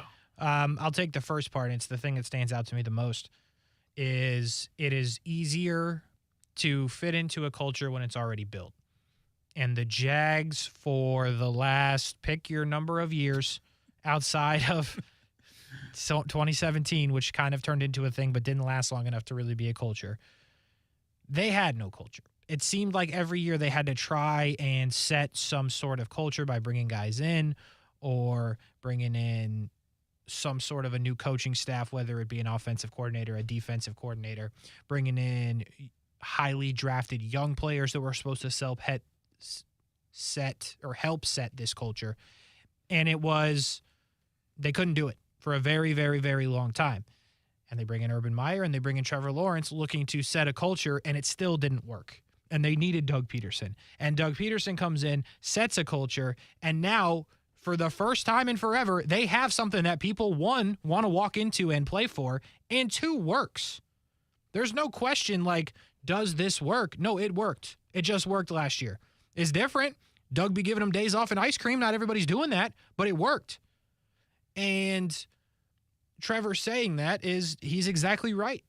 They have a team that bought into something last year, and now they have a guy like Calvin Ridley, and making it easier for him to buy into it because he saw it work, unfortunately from his couch, but he saw it work. And it's easier to join a team that everyone's going for the common goal versus you join a bad team and everyone's just hoping to get their next contract, right? There are teams like that in the NFL. If you're signing with Arizona. There you go. You signing with Tennessee. Call him out. Oh, now, hold on now. I believe that. You can disagree with me. You just all DeAndre Hopkins is trying to get paid. Yes, but it's not trying to find his next deal. You're telling me Tennessee doesn't have a culture that is the semi-non-toxic at the very least, that someone could fit in and be like, okay, we're going to try to do. I don't want to even talk about the Titans. Please continue on. Please continue, Kasey. I just think there's a difference. Well, yeah, but between Arizona and Tennessee, I really just want to take a shot at Tennessee. Well, and then just say that so I can jump on and shoot again, right afterwards. Can I give you Indy? What's their culture? Nothing. Ursay, playboy, Right. out here doing all kinds of stuff. Yeah, you're right. Yeah. Who wants to be head coach this year? Which one of my former players wants to be head coach this year? So it's great for Jacksonville. It really is. And that's just the first part of the soundbite. The second part of the soundbite is talking about the egos that they don't have. And that has been the one part that I have wondered about with Calvin Ridley. And so far, that has not happened. And it may never happen. But part of me thinks somewhat often that Calvin Ridley is a legit number one receiver in the league. And when I think of legit number one receivers in the league, little bit of ego. That's fine. You got to have a little bit. Can't be number one receiver without having a little bit of ego. But I'm like, will that pop up? Is that a thing? I don't know. Like, that's the one question that I do have. And whether it will happen or not, I like that Trevor's like, we ain't got none of that. There is no ego to be found here. We'll see if it pops up. But I like that on day one of camp, again, a Jags team that, I'll tell you this, they've had some ego in spots. They ain't been good, but they've had some ego in spots over the last couple of years. And they're all on the same page. And it just feels like a nice harmony of football. It's underrated. I like it. For 2 years in a row. It feels like it's going to be even more. Well, we didn't know last year at this time, in fairness. Yeah. So if you want to say a year and a half, if this season goes as planned. Yeah. But even going into last season, Kasey, I felt like there was a sense of calmness. Maybe not the harmony that you just spoke of because we didn't have all of the ups to pull from, but there was a sense of calmness. And now you have that for a second season in a row with some hope behind it. I'm with you, man. Like, there's reason to be really excited here. To the ego point, I am learning it's beyond media training with Trevor Lawrence. I think that was very strategic. The question that was posed to him about that was chemistry. And of course, people can talk about ego when you're talking about chemistry, but it's not necessarily always top of mind if it is at all a part of a person's answer. At least, listening to people answer that chemistry question over and over again. Sometimes it just doesn't work out. Sometimes it's just like, we got a different skill set. And then, people talk about ego from time to time. But I think that was pretty strategic on Trevor's point. He understands as the quarterback, as the leader, as the face of this team, there is a tone that needs to continue to be set. A lot of it has to do with your actions, but some of it has to do with what's going to be heard from the media and from there, on social media, and clips that are going to be played and sound bites that are going to be posted everywhere. Getting out in front of any potential person, and I'm not talking about anybody who is a star, potential star, really good on the team right now, just anybody on the team who is listening, who is hearing this. Number one, they probably already heard it in the locker room or on the field in some capacity. But let's hear it one more time from the face of the franchise. That's the tone that's set right there. Mm-hmm. There's going to be no egos. That's the implied part. And listen, you're right. It may pop up, but I think with the way that this situation is set up, when you're talking about our best players on the team, the best players, not necessarily the highest drafted, the best players on the team, you don't get that feel that they have an overt level of ego showing. Because you're right. You got to have some ego to get to the top of your profession. Yeah. You just do. It doesn't matter the profession, I guess, outside of preacher. I don't know if that's an ego thing. But just about everything else, I want my doctor to have a bit of ego. Not enough to not listen to anybody if he might be doing something wrong or she might be doing something wrong. But the same goes for my quarterback, my wide receiver, the people on the team that I root for in the NFL. you better have a bit of ego. That confidence and ego mixes to allow you to perform at your top level. There's some psychology studies behind that as well. I won't bore you with that, Kasey. I just say I agree with you on that point for real when you're talking about egos. And Stephon Diggs is on TV right now, i.e. ego you're personified. Right. Anyway, go ahead. And I think there's a part of it, and you kind of mentioned it there, but with Trevor, now there's equity buildup. Before it was like, number one pick, he's a quarterback, didn't look good rookie season, be real with you. And now it's like, oh, this is Trevor that brought us back from 31. You know what I mean? This is Trevor that threw the picks, bounced back, and figured this thing out. So I think not only is it who's saying it, but the equity that he built throughout the back half of last season. And I think that is a big deal. Let's do one more from Trevor, and it's just the next one in order. 13. Sticking with the theme of the show so far with Calvin Ridley, Christian Kirk, how are they different? Really good, and they're really different. I think that's what's good for us is they both can do really different things, but as far as what they do, they're both really, really good route runners, really smart, know how to set guys up. Obviously, Christian works primarily in the slot, and he's really good in space and working that area of the field. And Calvin, is that outside guy, and that's, I think, just one-on-one, whatever it is, he's going to be able to go win for us on a lot of different things. So having that option is going to really open our offense up. Along with Zay as well. We got two guys outside that are studs. We got Christian inside and Evan as well, depending on what it is. We also got Ag. We just have so many weapons. It's going to be tough for defenses to, know what to expect because we can also do so many different things. We're not one-dimensional. Those guys can do a lot of different things. They can run every route, so it's going to help us a lot. They do really have three receivers that can run every route. I believe that it's underrated and something that we don't talk about a lot, but they can put any of those guys anywhere on the field, and they're going to be able to, maybe not all at the same level, but if you put Christian Kirk outside, they did it last year, it can work. Calvin Ridley's going to be out there, but if you put Calvin Ridley in the slot, it's going to work. And not every team has that ability, but now they have a legit number one guy that, not that Christian Kirk wasn't, but the guy that goes and gets it. Trevor's like, all right, go do it. Like Christian Kirk, he's not that guy. Christian Kirk, I thought last year, was unbelievable at just running routes. I thought he was open all the time. I thought he could have got the ball thrown to him even more than he did because he was open all the time. But he was not, hey, I'm going to just give you a shot to go make this play. Calvin Ridley's that guy.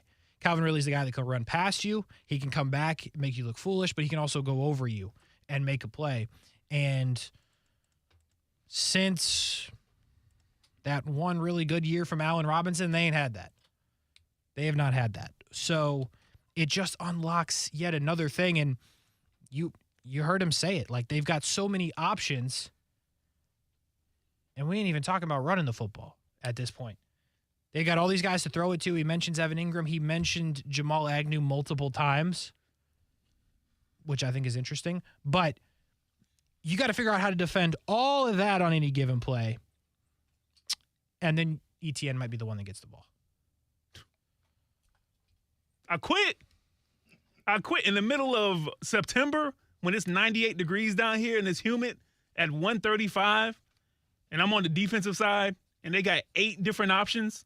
And a tackle's eligible, apparently, with something that Doug cooked up with that Jags offense. I quit if I'm on the opposing side. Yeah, it's just disgusting. And it's about time. Yep. Okay? It's about time.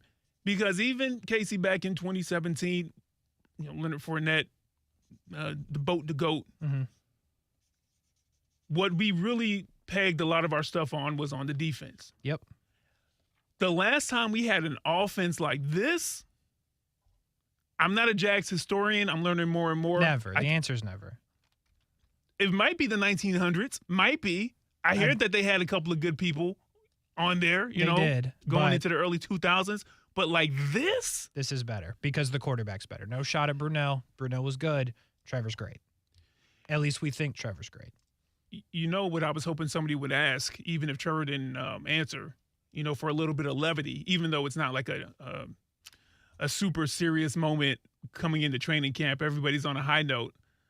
I would have been like, hey, Trevor, how's it feel to earn $60 million a year? I mean, it's in the future. It's in the near future, but I just saw some contracts happen. Yep. And the way that the time's going to roll, what you going to spend that first of the $60 million in the first year on? I'm glad you brought that up. Let's talk about that next. Let's take a break, though. Overtime with Kurtz and Middleton, ESPN 690. Justin Herbert, Aaron Rodgers. New deals for both. We'll explain them a little more on Jags day one of training camp as well. Jumbo Shrimp Baseball coming up in just about 20 minutes' time. Overtime with Kurtz and Middleton, ESPN 690. We'll be right back.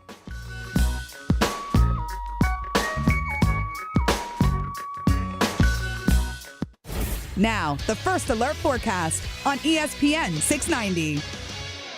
Mostly clear to partly cloudy skies, an isolated well inland shower. Most spots are dry, 80s to 70s overnight. Then for your Thursday, partly sunny, a few sea breeze showers and thunderstorms in the afternoon, advancing to the west. Highs in the low 90s. From the Action News Jax First Alert Weather Center, I'm meteorologist Garrett Biedenball.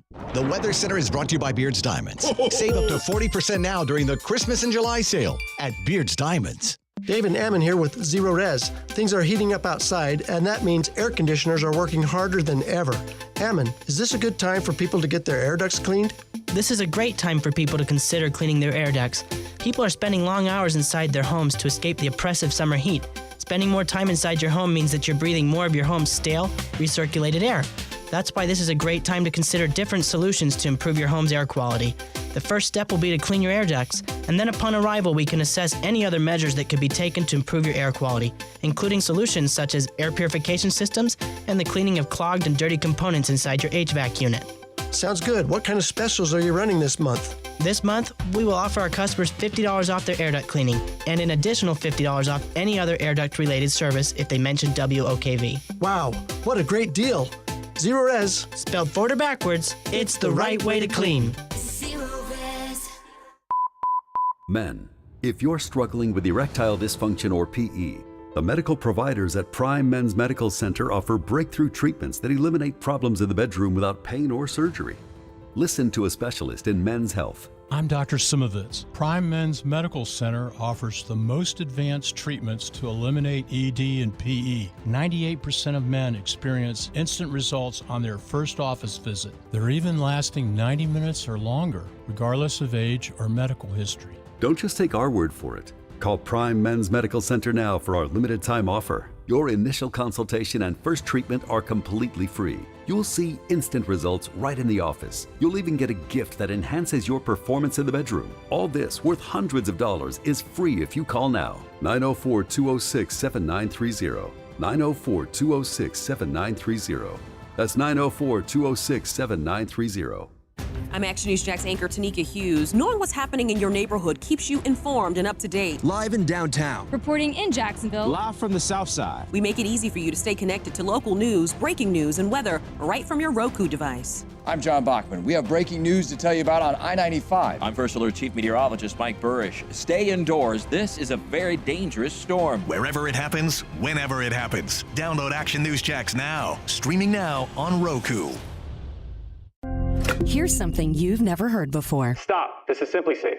Introducing 24/7 Lifeguard Protection, only from Simply Safe Home Security. Now, monitoring agents can see and speak to intruders through our new indoor camera to help stop crime in real time and for fast police response. Get 20% off any new system with Fast Protect monitoring at simplysafe.com/radio. Advanced home security, 24/7 professional monitoring for less than $1 a day. There's no safe like Simply Safe. The extracurricular activities, the traffic, the nightly homework, the traffic, the finding time to eat dinner together as a family, the traffic. Back to school can be stressful. Thanks to Ziploc, meal prep doesn't have to be. New Ziploc bags with Stay Open design have a patented stand-up bottom that helps keep the bag upright and a top crease that folds and holds for easy filling, unlocking a second set of hands in the kitchen.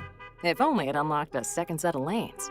New Ziploc brand freezer and storage bags with Stay Open design from SC Johnson, a family company. Ray Magliozzi here for eBay Motors. So you ordered a new air filter for your car. You try to install it, but it doesn't fit. So you take a little bit off the sides. What, still doesn't fit? Well, you could try to sit on it.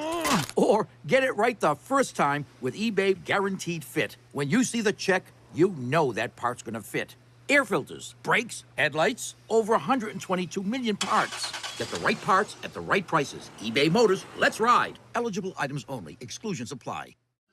Every piece of land has a story. The Upshaw's right there is with a John Deere 1 Series tractor they call Penny.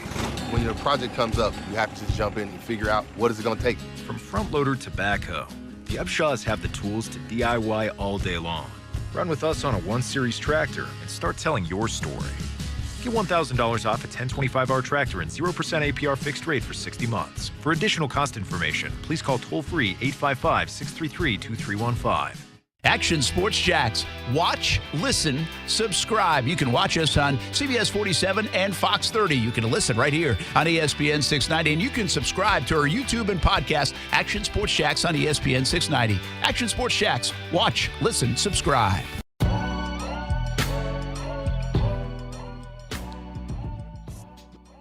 Late in the Wednesday afternoon hours, if you will. Not technically the evening yet, but late in the hours. 5:30, 5:29 to be exact, according to Tom Pelissero's tweet, which now may be an X. We're still kind of confused on that. But anyway, Tom Pelissero reporting that a 2-year deal for Aaron Rodgers is now done, a new 2-year deal through 24. So it's a contract for this year and for next year. The motivation to get that done was next year Aaron Rodgers was going to have a guaranteed number of $110 million.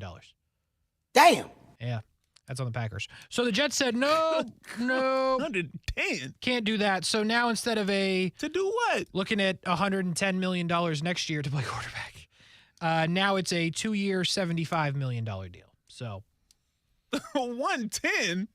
Yeah, good money if you can find it, boy. Tell you what. Good money if you can find it. Overtime with Kurtz and Middleton, ESPN 690. Brian Middleton, Kasey Kurtz. We take you up at Jumbo Shrimp Baseball in about 15 minutes' time. I guess this is a good thing for the Jets because it means Aaron Rodgers is probably going to play that second year. It's at least what it looks like for now. Okay. Listen, a lot of things have been said about Aaron Rodgers. Aaron Rodgers has said a lot of things. But if you had no intent of playing that second year, you don't do anything with your deal. He's guaranteed $110 million. He would go and get that money, whether he played or not. So then to rip that up and go from 110 to 75, again, good work if you can find it. Over 2 seasons. Over 2 seasons. But that tells me he coming back. Because if you're not coming back, you just sit around, get your 110 guaranteed, and call it. Instead, he's like, I'm going to play football twice. I think that's a win for the Jets today. Wow. Hey, man, I tell you this much. $110 million. I don't know what kind of hit that would have been. Well, no, you just said 1 year. Yeah, I don't know. Maybe he thinks this way. Maybe he's being strategic in this way.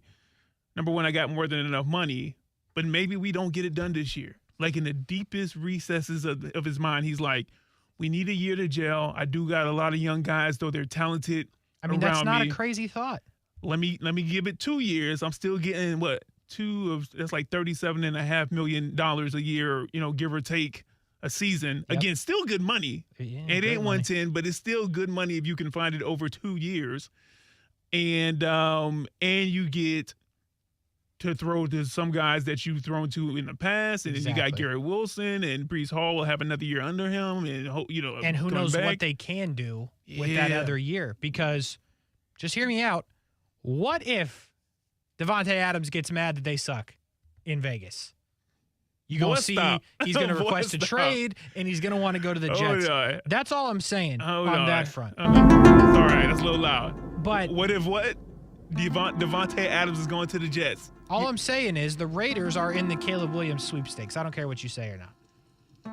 Devontae Adams is one of the best receivers in the league, boys, with Aaron Rodgers. All I'm saying is let things go bad for 7 weeks in Vegas. Just 7?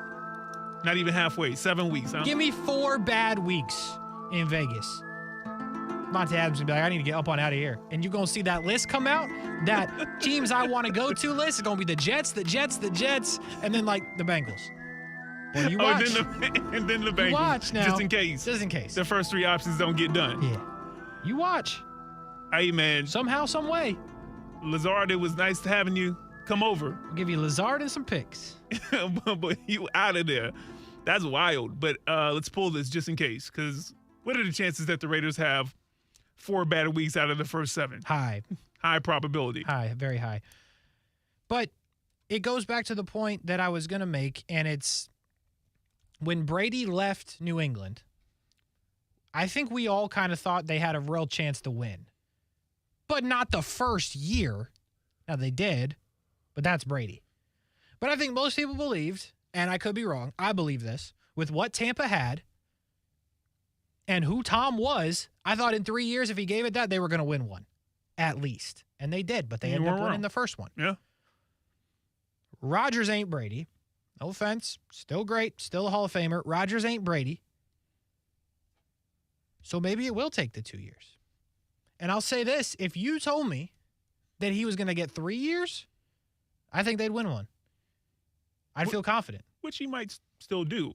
It's not impossible. It seems unlikely, but it's not impossible. The difference in your comparison, though, a good one, Tom Brady was going to a team where some of their main guys, especially offensively, were vets. Yes. In the league. And again, like we just said, though not rookies, still young, they've shown that they can perform. Yeah.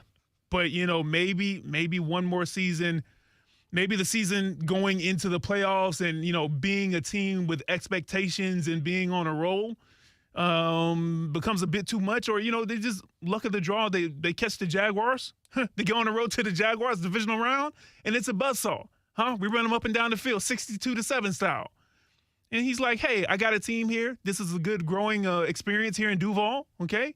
And we'll come back next season, and we'll meet the Jags in the AFC Championship game, and we'll lose again. But, I need 2 seasons to make sure that I can't beat the Jags in the playoffs, not just one. Yeah, it's a good way to look at it.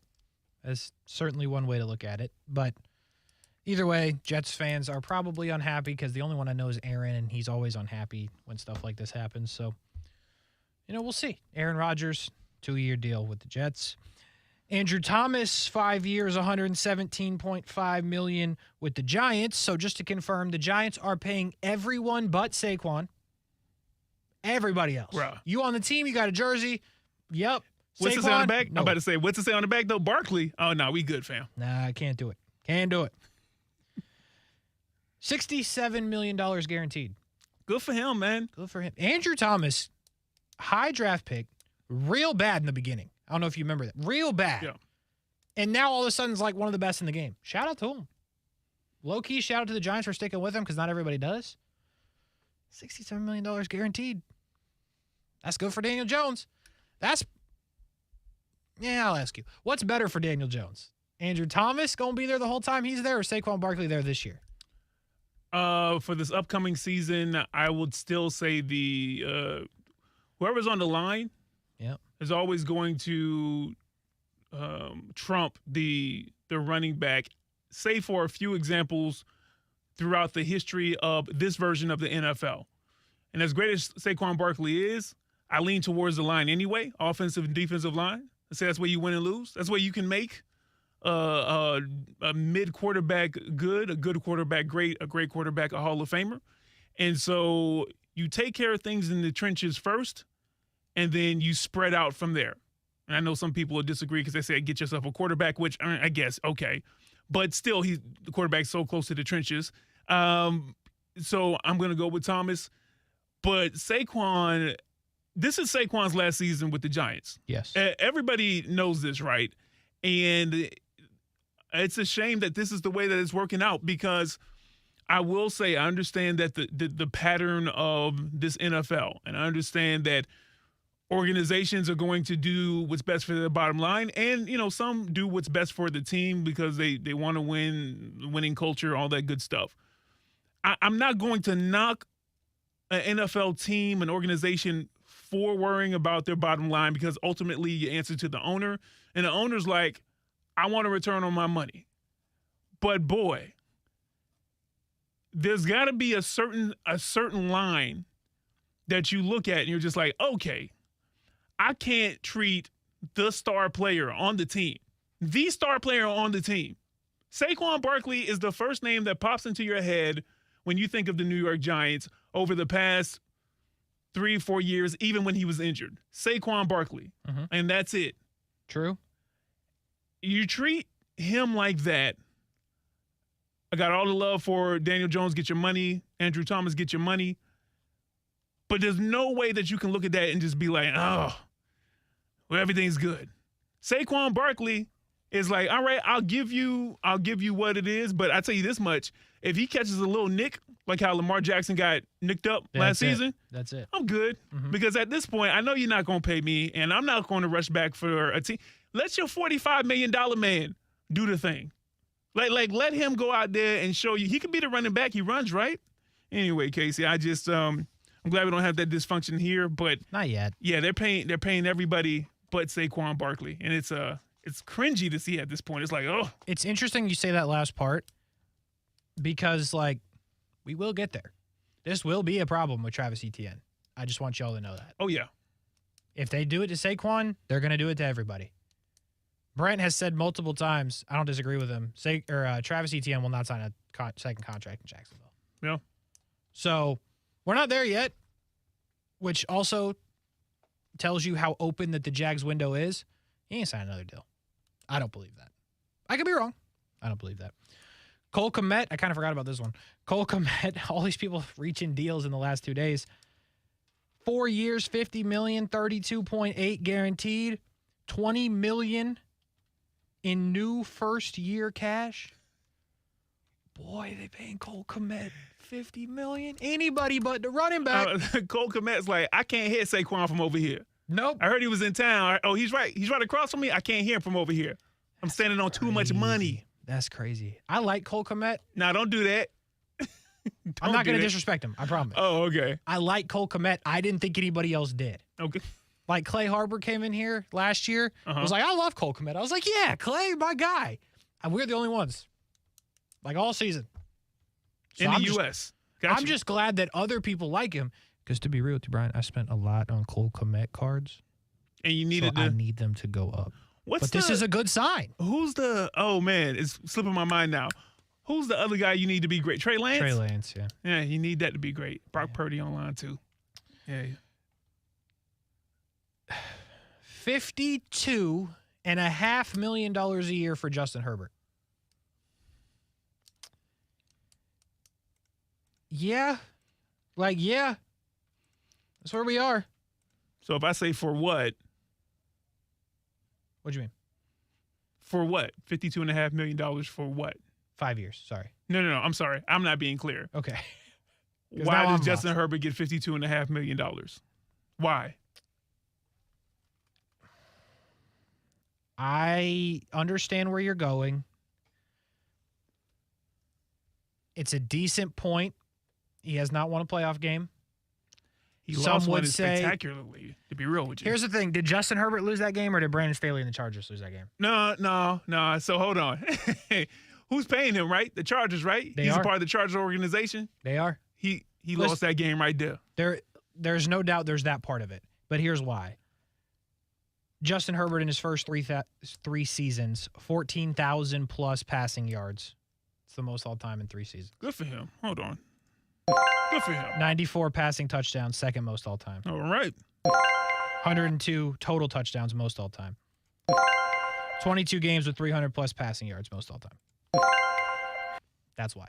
Hold on. What was the part of the playoff record again? 0-1. Here we go. I don't disagree with you. No, But I also think it's a bit reckless if you're like Justin Herbert's not a good quarterback.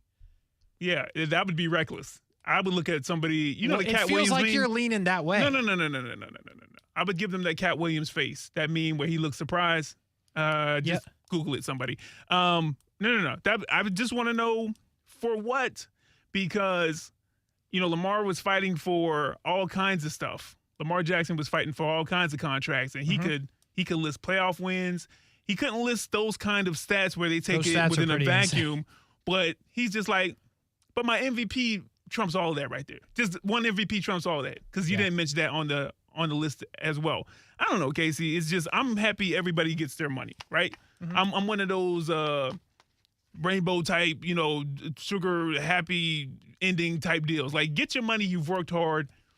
But what I don't like hearing is when there's a person who has also proven themselves spectacularly, and then they're fighting for it, and they would probably have a better argument than some of the names that I hear right now. And I'm just like, all right, well, that's your guy. I hear your point. I don't know if Lamar has a better argument than Herbert, but I do understand what you're saying. In the playoff wins, he definitely does. There's no doubt. He's won them. Herbert has not.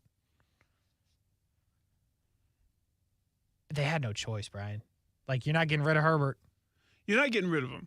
Okay. That's the best argument I've heard. He ain't going. Anybody. I mean, whether you think he's worth $52.5 a year is, I guess, whatever. I would have paid it for him. You may not have. They probably got a deal. They sort of. In 3 years. Well, because here's the deal, right? Now Burrow's going to be over that. And this is where it gets interesting for Trevor. I believe Burrow's going to be 55 at a minimum. He's been in the Super Bowl, took Kansas City down to the edge again in the AFC Championship. I think Burrow's going to be 55. Now what happens from here? Because Trevor will be up next. Trevor and Justin Fields. Justin Fields ain't resetting nothing. I'm sorry, I like you, Justin Fields. You ain't resetting nothing. What happens with Tua? As it currently stands, obviously that ain't happening. But if Tua plays a full healthy season and the Dolphins are good, Tua enters the conversation, and Mahomes is going to be like, I need to get re-upped. So if all those things happen before Trevor, well, you're talking 58 for Trevor if things go right. At a minimum. 60. At a minimum. $60 million man. I got the graphic ready right now. Trev, I'm ready. That's crazy, man. Can I get in the inner circle? Is it too late? You better try. You better try, because it's about to be too late. It is too late for the show.